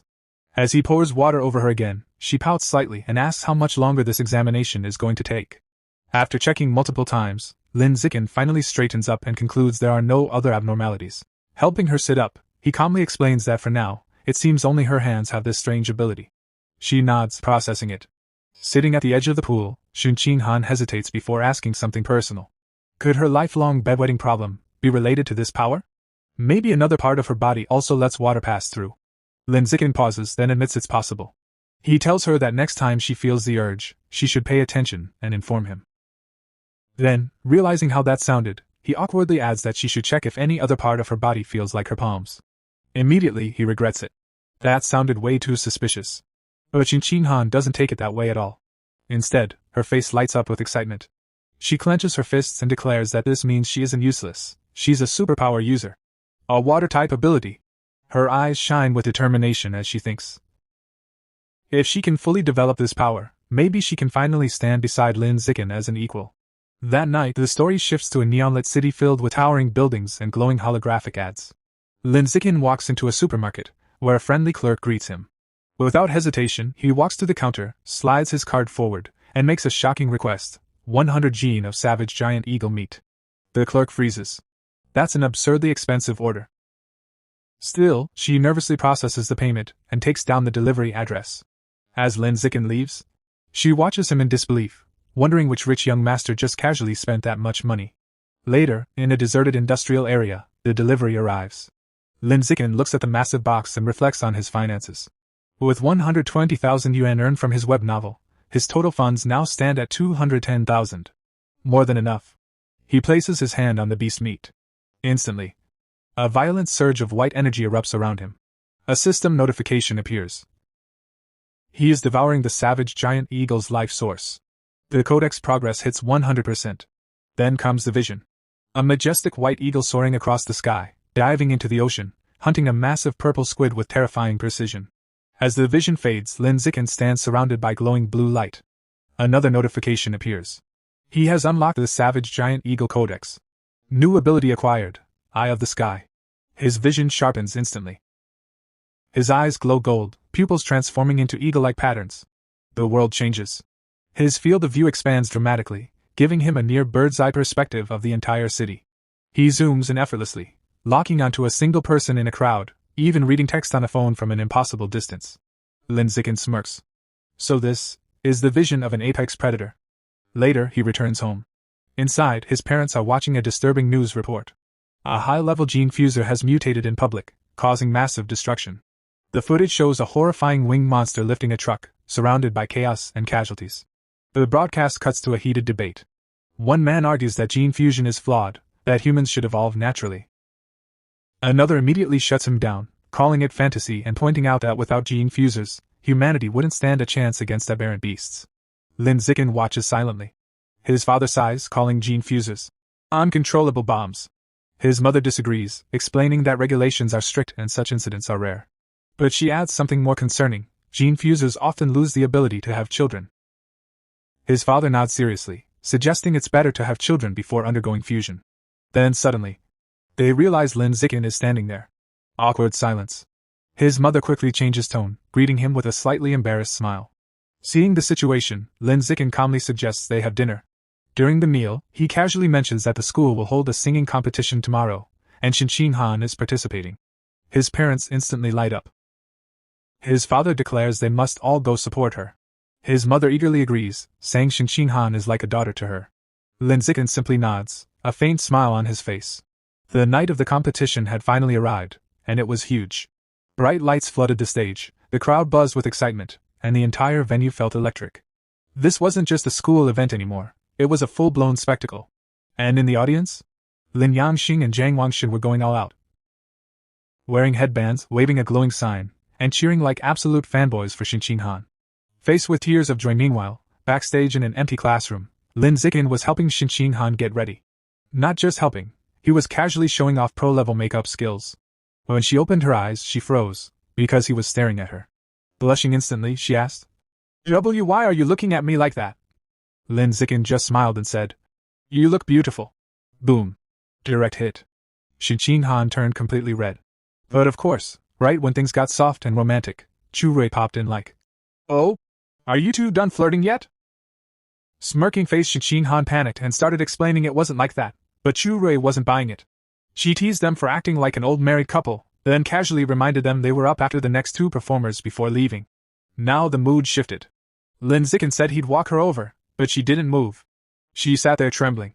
Then suddenly she grabbed his jacket, face red, voice shaking, and blurted out, I lost control again." Her nervous condition had triggered. A stain spread across her dress. And just like that, she broke down crying. "The performance is about to start. I ruined everything, everyone will hate me." But Lin Zikin? Completely calm. He held her face and said, "Stop crying. Your makeup will be ruined. Priorities." Skull. Then his eyes landed on the curtain, and boom, idea. He grabbed scissors, ripped it down, spread it out, and started cutting fast and precisely. Shinqing Han watched in shock as he transformed a random curtain into a beautiful multi-layered white dress. Yeah, this man is built different. He handed it to her and told her to hurry and change. But she blushed and said, "No need, just turn around." Lin Zikin, flush face full panic mode. Still, he turned around. Behind him, she changed. He couldn't see, but he could hear everything. Bro was fighting for his life. Faced with tears of joy meanwhile, Xinqinghan, now calmer, even stretched a little before putting on the new dress. Finally, she said he could turn around. He did, and froze. She looked stunning. Completely transformed. She smiled and said that after crying, she wasn't nervous anymore. Lin Zikin just smiled and patted her head. Moments later, they stepped onto the stage, and absolutely crushed it. Energy, confidence, perfection. The crowd went wild. Then came the result. The winners are Lin Zikin and Xinqinghan. The audience erupted. They hugged in pure joy. And in the crowd, Lin Zikin's father watched with a proud smile. The next day, though, reality hit. Faced with tears of joy, a teacher walked in, saw the missing curtain, and lost it. Who cut the curtain? Yeah. They were caught instantly. Punishment, cleaning the entire classroom. While mopping, Lin Zikin thought it was fair, but then ding. System notification. Achievement unlocked, cooperated 1,000 times. Reward, gregarious animal attribute, meaning the more allies around him, the stronger he gets. Even punishment turned into profit. Smiling face with sunglasses. Meanwhile, Xinqinghan's life completely changed. After her win, she became popular. Other girls praised her, invited her out, and for the first time, she confidently said yes. Even her martial arts skills improved steadily. And Lin Zikin? He leveled up hard, winning a major martial arts tournament, the first for his school in 5 years. Trophies filled his room, his fame skyrocketed, and he even landed an endorsement deal as the face of the He family martial arts gym. Money started pouring in. Between that and his web novel income, he had over 900,000 yuan. Which meant one thing, time to unlock the next codex. He went to a secluded area and picked up a package. Inside? The remains of a hidden dragon, a stealth-type creature. He placed his hand on it, and a powerful blue aura erupted around him. System voice, devouring life source. Codex progress 100%. New ability unlocked, natural camouflage. This skill was insane. He could lower his presence, hide his true strength, or move like a ghost for ambushes. Perfect for deception. Perfect for domination. And after all that? Lin Zikin casually walked through the city. Because even after a massive power-up, he still had something important to do, buy a cake for his mom. Birthday cake. His thoughts were suddenly cut off by a loud shout. Lin Zikin turned, and froze. Not far away, a stunning red-haired woman was being forcefully escorted by 2 guards in full tactical gear. The tension in the air was immediate. Then, unexpectedly, a young man involved in the arrest called out his name in surprise. Lin Zikin looked closer, and recognized him. It was Zhang Kai, a senior from his school. But what really caught his attention were Zhang Kai's legs. Sleek, powerful, completely cybernetic. Zhang Kai explained it casually, like it was nothing. After failing to get into high school, he had become a biker. One accident later, his legs were so badly damaged they had to be amputated. But fate flipped the script. He was selected for a mechanical modification experiment by the Mechanical God Group, and instead of remaining disabled, he became a cyborg.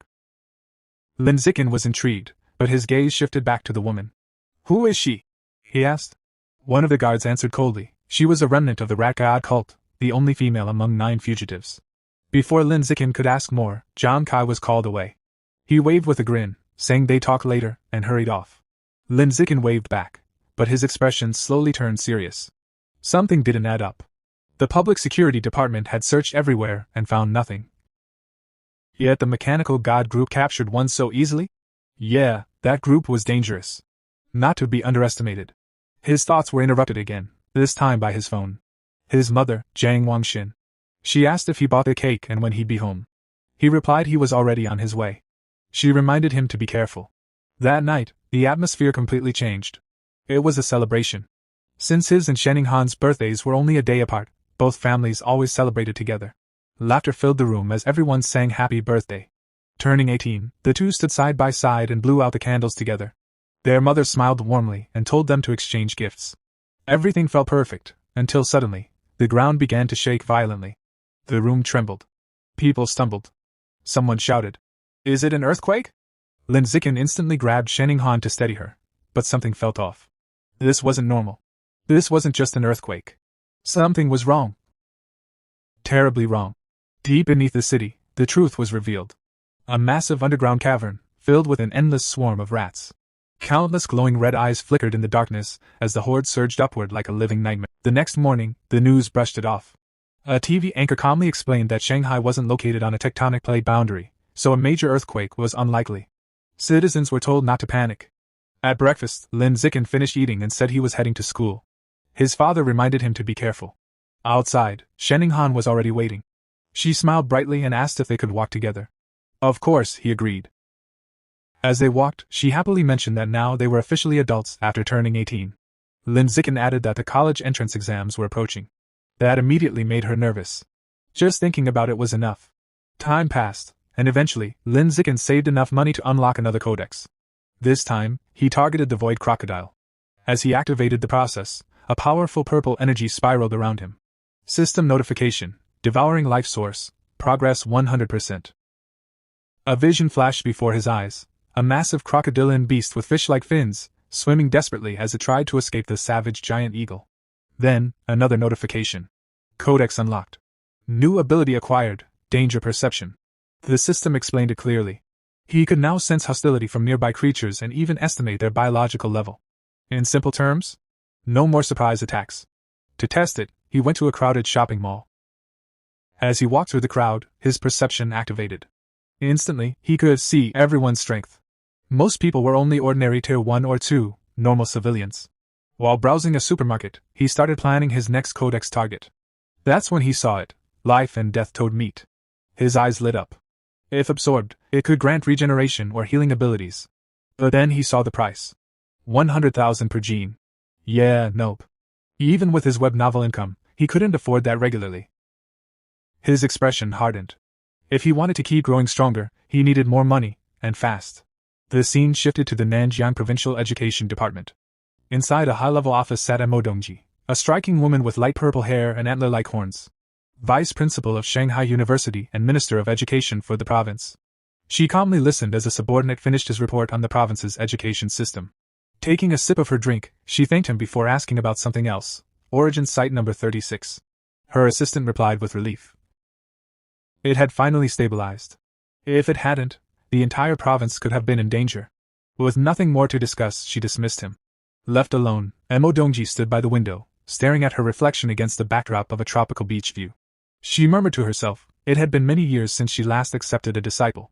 And now, the martial arts college entrance exam was approaching. An intense, 9-day ordeal that would decide everything. The first day of the exam was divided into 2 parts, a written test in the morning and a physical fitness assessment in the afternoon. From the 2nd to the 8th day, students would be sent into a forest for a week-long survival and combat test. The final 9th day would determine their aptitude for gene fusion and mechanical modification. June 7th, the first day. Lin Zikin and Shenning-han walked together toward the exam venue, but she was clearly nervous. She tugged lightly on his sleeve, her voice trembling as she admitted how tense she felt. Her biggest fear was losing control of her bladder again. Lin Zikin looked at her, then smiled warmly. Without hesitation, he pulled her into a gentle hug and told her not to be nervous. Holding her close, he reminded her that her theoretical knowledge was solid, and she had already taken precautions. She was prepared. All she had to do now was try her best. His closeness made her blush deeply. Flustered yet comforted, she nodded and promised to do her best. Then, gathering courage, she told him he had to do his best too. He chuckled and agreed. During the written exam, Lin Zikin sat calmly, his expression relaxed as he filled in the answers with ease. The questions posed no challenge to him. He finished long before time was up. With nothing else to do, he rested his head on his hand and began casually brainstorming new plot ideas for his web novel. After the exam ended, he stepped outside and immediately noticed Shenning-han walking with her head lowered, looking upset. His heart sank slightly. Did she not do well? He walked up to her, placing a reassuring hand on her shoulder. He told her gently that it didn't matter too much. They only needed to pass the written portion. But to his surprise, she quickly shook her head and said she actually did very well. She didn't need comforting. Confused, Lin Zikin asked why she looked so troubled then. Her face instantly turned red. Avoiding his gaze, she quietly admitted the truth. She had an accident again. She had wet herself. Embarrassed beyond words, she quickly told him to wait and rushed toward the restroom. Lin Zikin sighed softly and reminded her to hurry. The physical test was about to begin. Later, during the strength assessment, Lin Zikin completely shocked everyone. Standing before a massive barbell, he lifted it effortlessly, with one hand. 950 kilograms, the announcer declared. The crowd erupted. Students stared in disbelief. Combined with his earlier results, a 5.12-second 100-meter sprint and a 4.91-meter vertical jump, his performance was simply monstrous. After finishing her own tests, a tired but determined Shening Han approached him in her gym clothes. He asked how she did. She smiled weakly but proudly. Her results were impressive: a 9.32-second 100-meter dash, a 1.62-meter vertical jump, and a 125-kilogram lift. Then she sighed softly, admitting that compared to him, it still felt lacking. Lin Zikin immediately praised her, telling her that those scores easily placed her among the top female students. He gently patted her head, and she looked up at him, her expression bright with happiness. A while later, their classmate Hiyu ran over excitedly, shouting that the written exam results were out. He mentioned that Wang Shuoji and Lu Gang had scored in the high 80s, while he himself got an 80. Curious, he asked about their scores. Shening Han nervously checked her phone, then suddenly lit up with joy. She had scored an 82. Hiyu froze in shock. Then both of them turned to Lin Zikin. Calm as ever, he raised his phone. A perfect score. Shening Han cheered happily for him, while Hiyu stood there dumbfounded, muttering that Lin Zikin was as freakishly talented as ever. Later, as they walked home, Shening Han admitted she was nervous about the next stage, the week-long forest survival test. Lin Zikin reached out and took her hand. He told her not to worry. He would stay by her side and protect her. Hearing that, she relaxed and nodded, deciding to stick close to him no matter what. Meanwhile, in a hidden private room, two mysterious figures discussed the exam. One of them, dressed in a formal suit and wearing a sinister plague doctor mask, handed a small wooden box to a younger man. The masked man instructed him to make good use of his position as a safety officer. The young man opened the box. Inside were 10 dark, seed-like objects. Demon seeds. The masked man explained they would help him complete his mission. If he succeeded, he would be recommended as an official member of their organization. However, the young man seemed more interested in a different reward, a rare fruit. The masked man scoffed, calling him short-sighted. A single fruit could only elevate him to a mid-tier level, but joining their organization would grant him the potential to become something far greater. After a moment of hesitation, the young man was convinced. He agreed. Becoming a full member was far more valuable. Soon after, a convoy of buses traveled deep into a dense, fog-covered forest. An announcement echoed through the vehicles. The students were about to arrive at the practical exam site. Inside one of the buses, Shening Han was asleep, her head resting gently on Lin Zikin's shoulder. He softly woke her, telling her they had arrived. An automated voice instructed students from Entrance 9 to disembark and head to the assembly area. At the staging ground, thousands of students gathered as officials explained the rules of the week-long test. Score tokens were scattered throughout the forest. Some were hidden in difficult locations, while others were carried by dangerous beasts. Safety officers would be stationed nearby, but asking for help meant immediate disqualification. The deeper into the forest, the greater the danger, and the higher the rewards. Final scores would be determined by collected tokens and performance evaluations from surveillance footage. Out of 100,000 students, only 50,000 tokens existed. At least half would fail. The exam encouraged both cooperation and competition. Students could team up, or steal from one another. They were given 1 hour to prepare. Immediately, chaos broke out as students rushed to form alliances. One particularly loud student began boasting about his father while trying to recruit teammates. His attempt didn't last long. A strict female instructor shut him down instantly, warning everyone against such blatant and disruptive recruiting. Nearby, Lin Zikin and Shening Han sat casually, snacking, when a group of female students approached and invited him to team up. He rejected them without hesitation. Moments later, a young man with brownish red hair walked over and politely asked if he could buy some of their food. Instead of selling it, Lin Zikin casually tossed him a pack of toast as a gift. Surprised and impressed, the young man introduced himself as Hong Junping from a top high school and suggested they form a team. While chewing his snack, Lin Zikin calmly declined. A little disappointed, Hong Junping thanked him for the food and left. Watching him go, Shening Han tilted her head and remarked that he was a bit strange. Lin Zikin gave a faint, knowing smile and explained that the man's real goal had nothing to do with food. It was about the beautiful girl beside him. Realizing she was the target, Shening Han instantly blushed. With their break over, Lin Zikin took her hand, and the two headed into the forest. As they entered the vast wilderness, he chose a cautious approach. To help her adjust, they began searching for score tokens in the safer outer areas. Activating his Eye of the Sky ability, his eyes glowed with golden light as his vision expanded dramatically. Within seconds he spotted a target. He pointed toward a tall tree and told Shening Han there was a token at the top. Without hesitation, she leaped high into the air with incredible agility. Moments later, she landed, holding up a token marked 1, proudly announcing her success. With his enhanced vision, Lin Zikin continued scanning the surroundings, directing her from one hidden token to another. Before long, she had collected several 1-point tokens. Overjoyed, she rushed forward and hugged him tightly, praising how amazing he was. Their moment was suddenly interrupted. Hong Junping had returned. Smiling, he held up a large token and claimed he had already gathered 28 points. He said he wanted to repay Lin Zikin, but in truth, he simply wanted an excuse to get closer to Shenning Han. He formally proposed teaming up and suggested they split all points equally. Lin Zikin rejected him instantly. He added bluntly that if Hong Junping truly wanted to repay him, he could hand over all his tokens. The outrageous demand shocked him.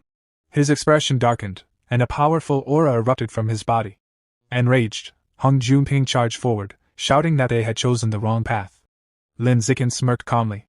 "No, you're the one who chose wrong." The fight ended in an instant. Lin Zikin delivered a single punch to Hong Junping's stomach. The impact was devastating.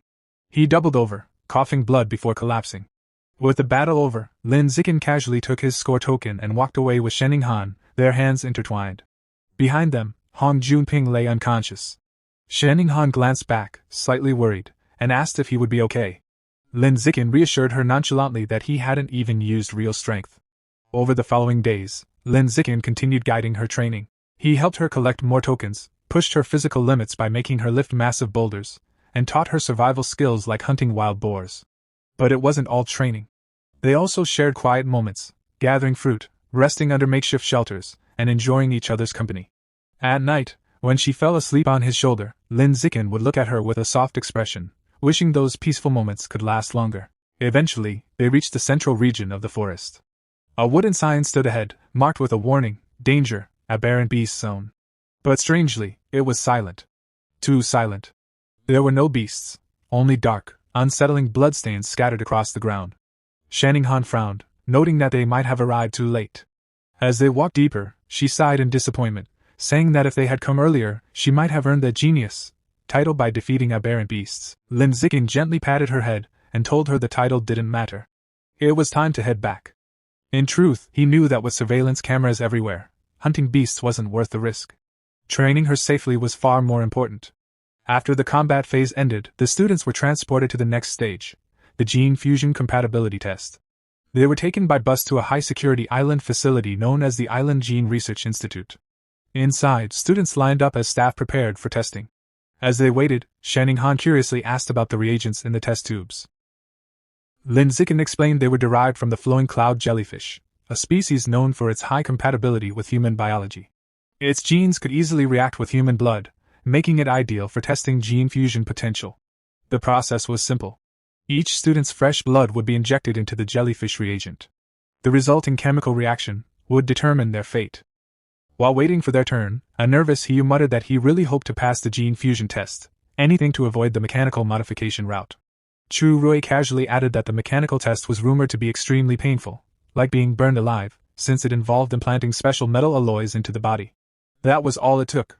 Hiyu immediately went pale and started praying on the spot. After the blood samples were collected, the students waited about an hour for the results. Soon, notifications began appearing one after another. A girl nearby jumped in excitement, 8% compatibility. She qualified as a gene fuser. Not far away, another student slumped in disappointment with only 4%. Someone else sighed in relief at 6%, just barely passing. The students quickly began discussing the grading scale. 6% was the minimum to pass, 8% was considered excellent, and 10% was the threshold for top universities. Then someone mentioned the Kyoto prodigy, rumored to have a staggering 16% compatibility. Hearing that, Lin Zikin fell into thought. Given his superior physical attributes, he wondered if he might even reach 20%. Beside him, Shenning Han grew increasingly anxious and grabbed his arm tightly. Lin Zikin gently took her hand, reassuring her that it was normal to feel nervous. But inwardly, he couldn't help thinking, if her compatibility was too low, she might not be able to keep up with him. Suddenly, Chu Rui let out an excited shout. She had scored 10%, enough for top universities. Hiyu checked his own result and got 11%. Despite it being higher, he looked oddly dissatisfied, as if he expected more. Seeing everyone else checking their results, Lin Zikin pulled out his phone. Shenning Han, too nervous to look at her own, asked him to check his first, and then hers. He agreed. A moment later, his result appeared. 15%. An impressive score. Before he could even react, Shenning Han threw her arms around him in excitement, declaring that with a score like that, he must be the top student in the entire province. But while she celebrated, Lin Zikin felt slightly disappointed. 15%, it was still lower than the Kyoto prodigy. He quietly concluded that raw physical strength alone didn't determine gene fusion aptitude. Then he turned to Shenning Han and gently told her it was her turn. She nodded nervously.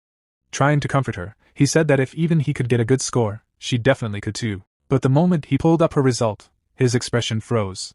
Shenning Han and Chu Rui leaned in, and instantly mirrored his shock. On the screen was an unbelievable number. 21%. The scene shifted to the Nanjiang Provincial Ministry of Education headquarters, where Mo Dongji was in a meeting with several officials, including the principal of Shanghai High. And Mo Dongji calmly announced that the gene fusion results were in. First, Lin Zikin's profile appeared. His 15% compatibility made him the provincial top scholar. The officials congratulated the principal, who smiled modestly while secretly feeling extremely proud. Everything seemed settled. Until the next result appeared. Shanning Han. 21%. The entire room erupted in shock. Officials questioned whether such a number was even possible. The principal herself was stunned, recalling Shenning Han as nothing more than Lin Zikin's quiet, ordinary childhood friend. But this result was anything but ordinary. And Mo Dongji's interest was immediately piqued. She requested more information. The principal hesitated, nervously suggesting it might be a testing error. And Mo Dongji sighed softly. There was only one way to be sure. She would see for herself. Back at the testing facility, chaos had broken out among the students. Everyone was talking about the 21% result, questioning whether the system had malfunctioned. Even Shenning Han turned to Lin Zikin in disbelief, asking if it could be a mistake. Lin Zikin shook his head calmly. He leaned closer and explained that she had a natural affinity for water. Since the test used a reagent from a water-type beast, the flowing cloud jellyfish, her result actually made perfect sense. Her eyes lit up instantly. That meant she was a natural genius for water-based gene fusion. A bright smile spread across her face as newfound confidence filled her heart. For the first time, she truly felt she could stand beside Lin Zikin as an equal. Seeing her happiness, Lin Zikin smiled warmly. But their moment didn't last long. Someone suddenly shouted for everyone to look outside. They turned and froze. From the ocean, a massive whirlpool rose into the sky. Water spiraled upward like a towering column, and standing atop it was Mo Dongji. The students stared in awe. Some panicked, wondering if she was a heretic about to destroy the facility. Then she descended gracefully, the water receding beneath her feet. The institute staff immediately recognized her, bowing respectfully as they called out her name. Mo Dongji, vice principal of Shanghai University, a member of a legendary martial arts family said to have tamed dragons and fused with their genes. Ignoring the commotion, she walked straight toward Shenning Han. "Are you the one?" she asked calmly. To confirm the result, she ordered the scientists to draw Shenning Han's blood again, and test it 3 more times. Later, Shenning Han sat with her friends, looking drained after the repeated tests. He asked if she was okay. She nodded weakly, rubbing her arm and admitting it just felt a little numb. Soon, a scientist calls for Shin Han, and she nervously follows him. She is led into a private office where Mo Dongji is waiting. With a confident smile, Mo Dongji announces that all 3 retests confirm the same shocking result, 21% compatibility. Without wasting time, she makes a direct, life-changing offer. She wants to take Shin Han as her disciple. Stunned, Shin Han stammers, unsure how to respond. To demonstrate what she could gain, Mo Dongji casually lifts water from a glass, suspending it midair before shaping it into a swirling vortex. She calmly explains that this level of control would become effortless for her student. Overwhelmed, Shin Han asks for time to think, wanting to consult Lin Zikin first. Mo Dongji dismisses her hesitation outright, stating that becoming her disciple brings nothing but benefits. As she continues manipulating the water with ease, she asserts her authority as both Provincial Minister of Education and Vice Principal of Shanghai University. She declares that Shin Han will attend her university from now on. Leaning closer, she asks if the girl has any objections. Intimidated, Shin Han quietly replies that she does not. Feeling pressured, she reluctantly saves Mo Dongji's contact information. Mo Dongji then mentions another disciple, Shin Han's future senior sister, someone of similar age who began training over 10 years ago. She sends a photo. Shin Han is shocked to see a white-haired girl wielding a spear, standing amid skeletal remains and a monstrous plant. She immediately recognizes her as her childhood friend. When she asks for the name, Mo Dongji reveals it is Luo Qian Shuer. Shin Han recalls a girl named by Shuer from elementary school who looked identical but disappeared suddenly. Mo Dongji dismisses the idea that they could be the same person. Still puzzled by the extraordinary compatibility score, Mo Dongji decides to conduct a physical examination. Placing a glowing hand on Shin Han's chest, she pauses, surprised. Shin Han grows anxious, asking if something is wrong. And Mo Dongji explains the opposite. Her body is too normal, which is highly unusual for someone with such a high compatibility score. To protect her from unwanted attention, Mo Dongji decides to publicly report her score as 16% instead of 21%. Shin Ching-han quietly agrees. With everything settled, she is dismissed and leaves the office, still processing everything. Once alone, Mo Dongji makes a call. On the other end, her father warns her that this new disciple is extraordinarily gifted and must be kept a secret at all costs. He emphasizes that her talent could bring unimaginable rewards, but also danger if exposed. Mo Dongji agrees without hesitation. Later, Lin Zikin rides Shin Ching-han home on his bicycle. He comments on how sudden everything feels. She agrees, still overwhelmed. He suggests they take a cautious approach, observe Mo Dongji carefully. If she proves trustworthy, then accepting her as a master is fine. But if not, they will cut ties once Shin Ching-han becomes strong enough. She nods, agreeing with his plan. When they arrive, their mothers greet them excitedly and announce a celebration dinner. Both families are thrilled. Shin Ching-han is the provincial top scorer, and she and Lin Zikin will attend the same university. At the restaurant, they raise their glasses, celebrating the two top students. After dinner, the families part ways. That night, under a full moon, there is a knock at Lin Zikin's door. His mother opens it to find Shin Ching-han standing there in pink pajamas, flustered. With a teasing smile, she asks if she came to sleep with him again. Embarrassed, Shin Ching-han quickly denies it and insists she has something important to discuss. She rushes into Lin Zikin's room and knocks. When he opens the door, she explains it's about her new master. Sitting on his bed, hugging a pillow, she tells him about the examination. Despite Mo Dongji's immense power, she found nothing unusual about her body. Then she reveals the key detail. Mo Dongji couldn't detect her ability to let water pass through her body at all. Lin Zikin is stunned. He reflects on Mo Dongji's overwhelming strength, her ability to control massive waves, yet even she couldn't uncover this secret.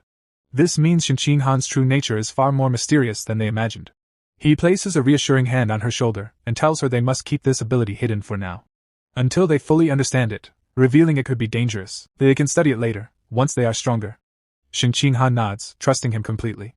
She then brings up another topic, recalling that her master mentioned she has a senior sister. Shin Ching-han explains that when she saw the photo, she was shocked by how much the girl resembled her old friend. She shows the image to Lin Zikin. He takes the phone and studies the picture of Luo Qianxue carefully.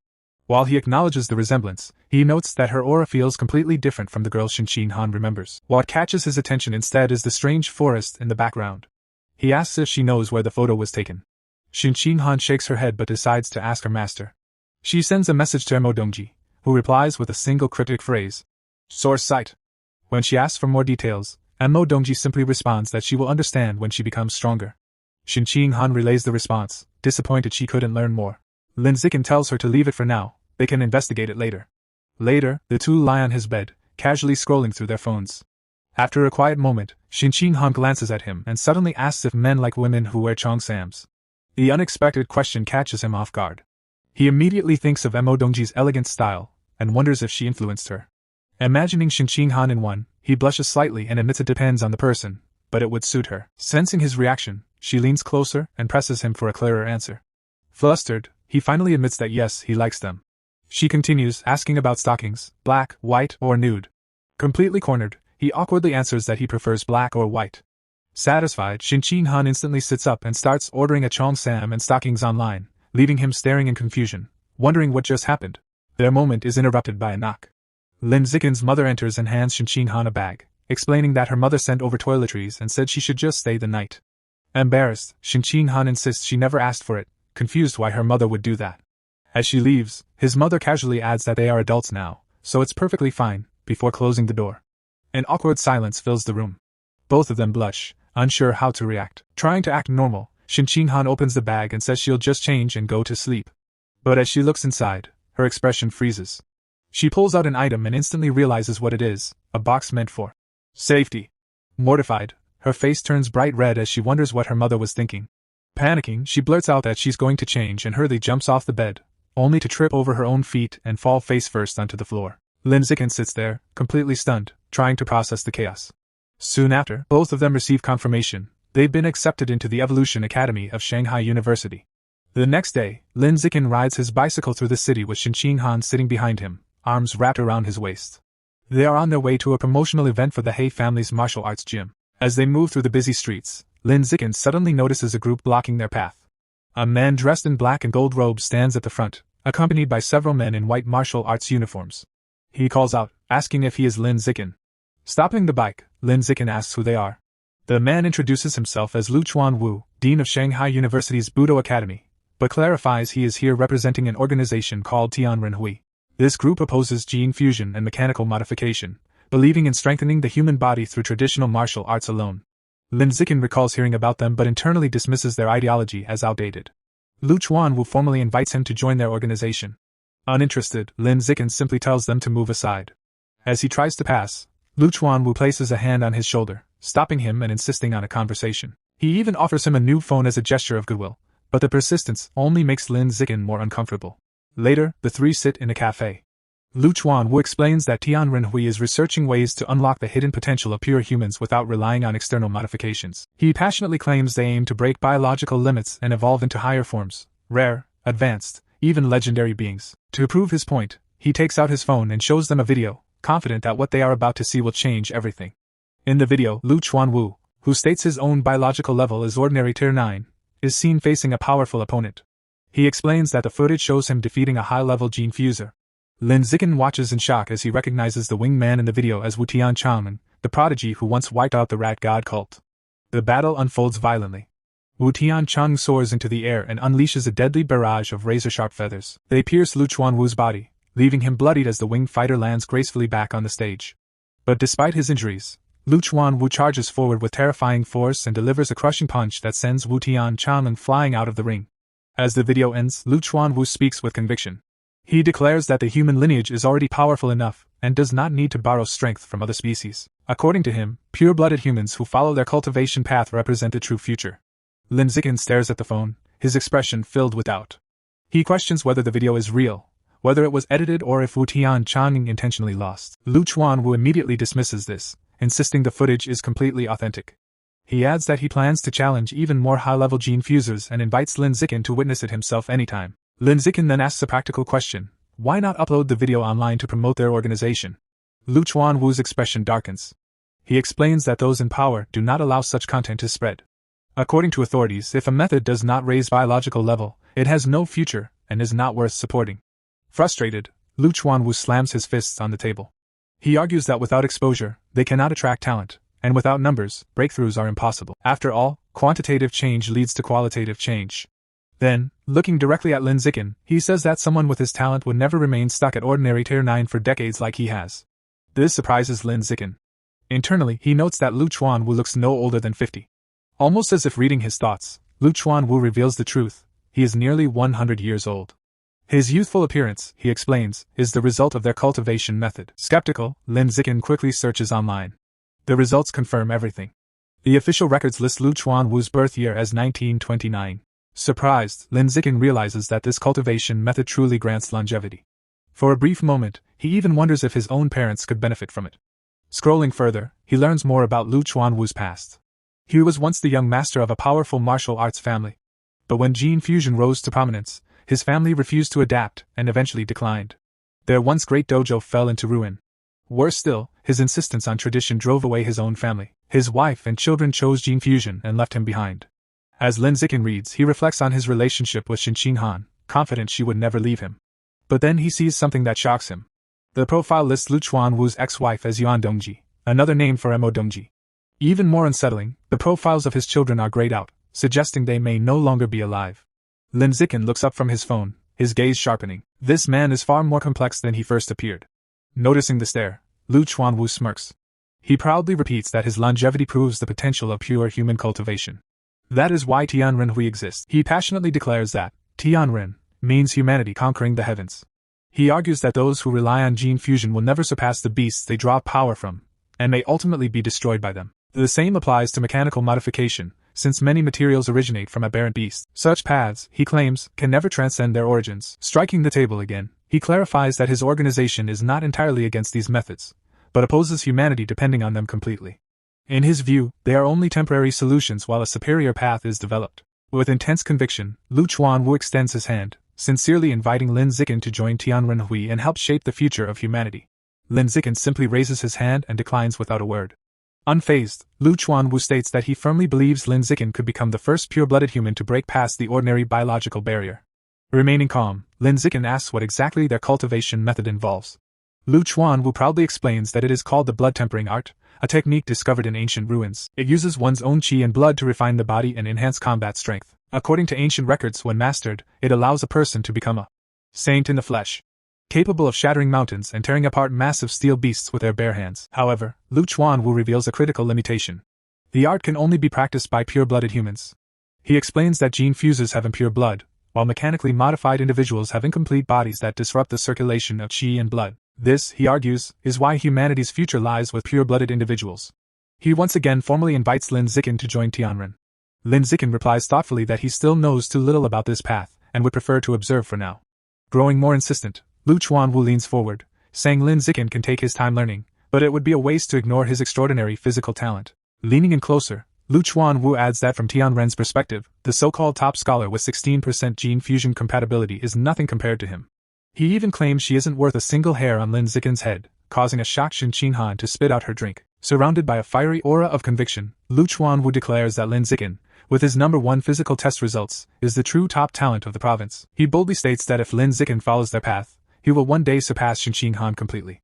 This leaves Shin Qinghan looking dejected, wondering why she was dragged into the conversation. Lin Zikin raises his hand to interrupt and points directly at her, clarifying that she is the top scholar Lu Chuanwu was just talking about. Shin Qinghan gives an awkward wave as Lu Chuanwu begins to sweat nervously. Deciding to end things, Lin Zikin stands and says it's getting late. He picks up the phone Lu Chuanwu had offered earlier, takes Shin Qinghan's hand, thanks him for the drink and the phone, and says they're leaving. Panicking, Lu Chuanwu calls out, offering a 6-month trial period. As they walk away hand in hand, he desperately raises the offer, promising double the benefits of the Evolution Academy. When that fails, he shouts an even bigger offer, triple. The word triple makes Lin Zikin stop. In the next instant, the scene cuts back to him sitting at the table. With a determined look, he clenches his fist and declares that he has always agreed with Tianren's philosophy and has decided to join them, contributing his talent to the future of pure-blooded humanity. Lu Chuanwu is left stunned, while a chibi version of him mentally cries over the massive cost of his promise. After making his decision, Lin Zikin asks a question. He wants to know about the source site.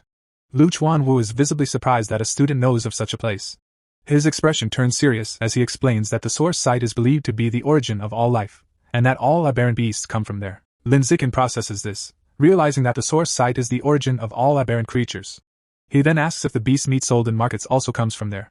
Lu Chuanwu confirms it, explaining that Earth alone cannot supply enough meat for the population. When Lin Zikin asks about videos of the place, Lu Chuanwu shakes his head. No electronic devices function there, so the only way to document it is through detailed drawings. This triggers a realization in Lin Zikin's mind. The image of Shin Qinghan's senior sister, Luo Qianshu, it wasn't a photograph, but a highly detailed painting. Their discussion is interrupted by Lin Zikin's phone ringing. It's their friend Hugh, asking where they are since the gym's promotional event is about to start. Lin Zikin assures him they're on the way. He stands, slings his bag over his shoulder, and tells Lu Chuanwu they have to leave. Before they go, Lu Chuanwu hands him a blue book titled Blood Tempering Art, explaining that it contains the full cultivation method. However, he warns that there is a threshold. One must reach at least ordinary tier 4 and possess sufficient qi and blood to begin training. He suggests Lin Zikin study it over the summer. Lin Zikin casually takes the book and stuffs it into his bag. To Lu Chuanwu's surprise, he reveals that he has already reached ordinary tier 6 and plans to begin practicing immediately. The scene shifts to a high-rise building. Inside, a young woman with a ponytail is training, delivering a powerful kick to a heavy bag that sends it swinging violently. She pauses when she hears someone whistling cheerfully. Turning, she sees Lu Chuanwu entering with a proud smile. Curious, she asks what has put him in such a good mood. Lu Chuanwu boasts that he has successfully recruited the province's top physical test scorer into Tianren. Shocked, she demands confirmation. He proudly shows her Lin Zikin's contact info, claiming it was all due to his charm. Unconvinced, she presses him for the truth. Under pressure, Lu Chuanwu nervously admits he had to offer triple the benefits of the Evolution Academy. The young woman screams in horror, reminding him that their organization is already drowning in debt. Trying to calm her, Lu Chuanwu reassures her that he has arranged dates with 3 wealthy women to cover the expenses. She looks even more annoyed. Changing the topic, Lu Chuanwu asks how long it took her to sense qi and blood when she first practiced the blood tempering art. She recalls it took about a week. He then asks how long it took to master blood control, and she replies, 2 months. Stroking his chin, Lu Chuanwu praises her talent, noting it's expected from the former Kyoto exam runner-up. He then admits that even he, a self-proclaimed genius, needed 2 full weeks just to sense his qi and blood. The young woman's expression dims, and she quietly asks him not to bring up her past title. She admits that ever since she gave up gene fusion to join Tianren, she hasn't evolved into a high-level being for years. People mock her, saying she has already faded into obscurity. Lu Chuanwu places a reassuring hand on her shoulder and tells her to let them laugh. He says that in a few years, once she breaks through, she'll be the one beating them down. The young woman sighs, explaining that she has already tempered her body twice but still hasn't managed to open a single acupoint. Curious, she asks about Lin Zikin, wondering how long it will take him to sense his qi and blood. Lu Chuanwu estimates that with his exceptional physical data, it should take around 10 days. Hearing this, a mischievous smile appears on her face as she declares she'll have to personally guide this talented new junior. Later that night, the city falls quiet. In his room, Lin Zikin sits cross-legged on his bed, the blood-tempering art book open before him. He casually notes to himself that sensing qi and blood was incredibly easy. He did it in just 3 seconds. Flipping through the book, he moves on to the next step, controlling qi and blood to temper the body. Starting with his right arm, he focuses his energy, and soon his arm is engulfed in a flame-like aura. A system notification appears, confirming that he is tempering his skin, increasing both its strength and proficiency. Half an hour later, he tests the result. Picking up a knife, he slashes it against his arm. The blade bounces off without leaving even a scratch. Satisfied, he realizes that a single session has already made his skin resistant to blades. Now he understands how Lu Chuanwu endured those attacks. Curious about his limits, he continues cultivating. 3 hours later, Lin Zikin sits back on his bed, drenched in sweat. He calculates that at this pace, he can finish tempering all the skin on his body within a week. However, even completing just his arms consumed nearly a third of his qi and blood. Just as he begins to rest, his phone buzzes. It's a message from Xin Han. She asks if he's asleep and says she has a surprise, inviting him to her room. Intrigued, he agrees and heads out. In the hallway, he runs into his mother, Jiang Wangxin. With a knowing smile, she asks if he's going to see Xin Han, mentioning that the girl had already messaged her about the surprise. Teasing him lightly, she tells him to hurry so he doesn't keep her waiting. Lin Zikin knocks on Xin Han's door and announces himself. She invites him in. As he enters, he freezes. Xin Han is sitting on her bed, completely wrapped in a thick duvet, her face flushed bright red. When he asks what's going on, she shyly tells him that this is the surprise. His mind immediately starts racing, imagining all kinds of ridiculous scenarios. He quickly shakes those thoughts away, trying to stay calm, convincing himself it must be something simple. Still blushing, Xin Han urges him to come closer and take a look. He walks over and sits at the edge of the bed. In a soft voice, she tells him to lift the cover. Her face is crimson, her eyes shy yet expectant. Lin Zikin's heart starts pounding as the atmosphere turns tense. Finally, he reaches out and lifts the duvet. He's stunned. Xin Han is lying there in a tight white cheongsam she bought online. Her face burns red as she nervously asks if it looks good on her. Lin Zikin's face instantly matches hers. Struggling to stay composed, he nods and tells her she looks amazing. Encouraged, she admits she also bought black stockings and asks if he wants to see them. Swallowing nervously, he agrees. Under his gaze, she slowly puts them on, which only makes him more flustered. Once she's done, she looks at him again, asking if she looks good. He tells her honestly that she looks stunning and that the outfit suits her perfectly. Smiling playfully, she mentions that the stockings feel nice and asks if he wants to touch them. Hesitating for a second, he steps forward and gently brushes his hand against her leg, admitting they do feel soft. She leans closer and, with a teasing smile, asks which feels better, her legs or the stockings. Blushing, Lin Zikin answers that her legs feel better, which makes her smile even more. Suddenly, the moment is broken by Jiang Wangxin's voice from outside the door.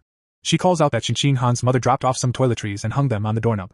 Startled, Lin Zikin quickly stands and goes to open the door.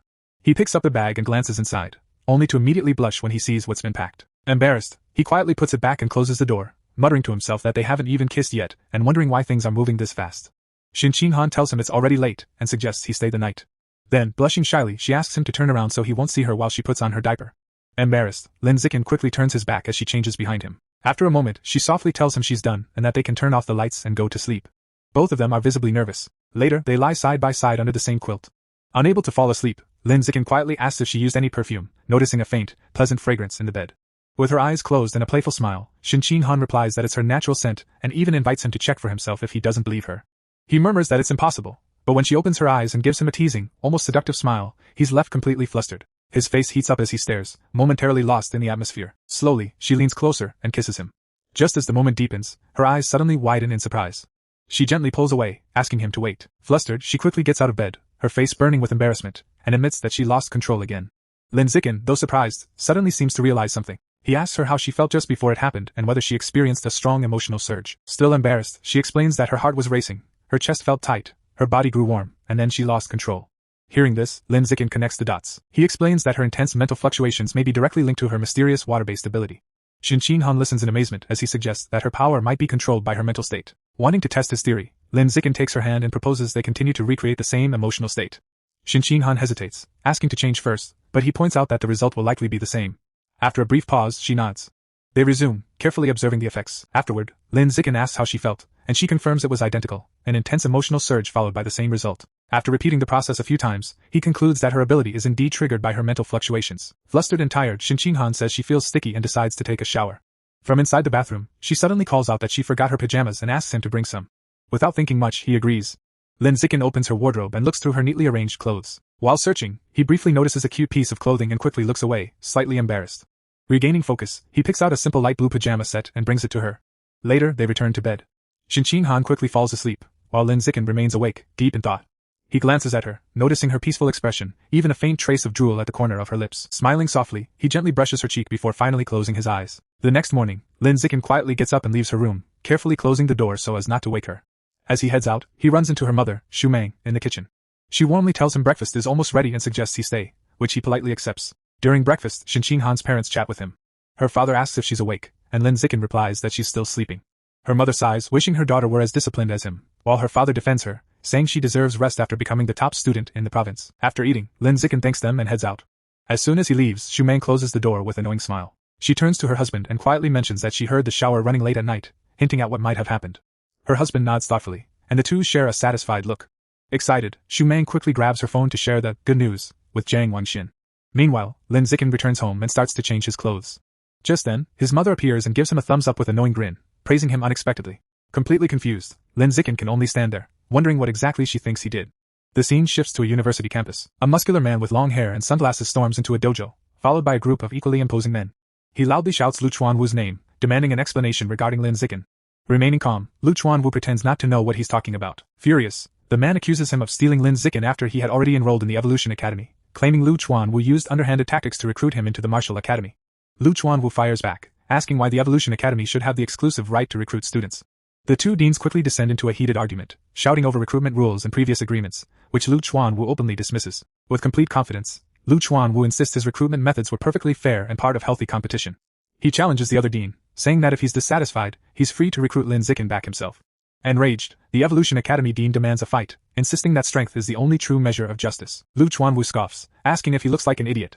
The argument grows even more intense. Lu Chuanwu points out the enormous gap in their strength, explaining that the dean is an advanced Tier 5 powerhouse, while he is only ordinary Tier 9, making such a fight completely unfair. The dean counters by arguing that he is only 48 years old, while Lu Chuanwu is already 95, accusing him of taking advantage of his youth. Without missing a beat, Lu Chuanwu shoots back that the dean is shamelessly trying to bully an old man, leaving him speechless with frustration. Unable to win the argument, the dean storms out with his group. Before leaving, he shouts that as long as Lu Chuanwu refuses gene fusion, he will remain weak forever, doomed to play with his so-called pure-blooded humans who are no better than insects. Later, the dean meets with Mo Dongji in her office. She calmly advises him not to worry, explaining that once Lin Zikin sees his classmates surpassing him through gene fusion and mechanical modification, he will naturally want to transfer to the Evolution Academy. The dean insists that his real issue is Lu Chuanwu breaking the rules and believes he deserves punishment. Mo Dongji calmly suggests that if he feels wronged, he should simply return the favor by stealing Lu Chuanwu's best student instead. Though hesitant at first, the dean agrees with her suggestion before leaving. After he departs, Mo Dongji quietly closes the office door. Holding her teacup, she reflects that although Dean Ma is usually calm and composed, he always loses his temper whenever Lu Chuanwu is involved. Taking a sip, she thinks back on Lu Chuanwu. Despite all these years, he hasn't changed at all. His tongue is still as sharp as ever. She sighs, believing that he chose the wrong path in his youth. In her opinion, if he had accepted gene fusion instead of stubbornly pursuing traditional martial arts, he could have become a university principal by now. The scene then shifts outdoors, where Lin Zikin and Shin Han are jogging along a road beside a peaceful canal. After a while, Shin Han comes to a stop, completely exhausted and struggling to catch her breath. Lin Zikin walks over and hands her a bottle of water. As she drinks, he suggests ending today's training and resting on a nearby bench to relax their muscles. A short while later, Shin Han lies face down on a wooden bench while Lin Zikin gently massages her sore legs. Grateful, she turns toward him and thanks him. Smiling, he tells her that she doesn't need to thank him because they're so close. His words make her blush. Gathering her courage, Shin Han quietly asks what their relationship really is. Are they simply friends? Childhood friends? Or is she already his girlfriend? Lin Zikin smiles warmly and tells her that he considers her family. Blushing even harder, she asks what kind of family he means. Then, after a brief hesitation, she shyly suggests that they could become fiancé and fiancée. Lin Zikin smiles and agrees. Overjoyed, Shin Han scoots closer to him on the bench. She then excitedly proposes that they get married right after graduating from university. Lin Zikin happily agrees, and the two seal their promise with a pinky swear.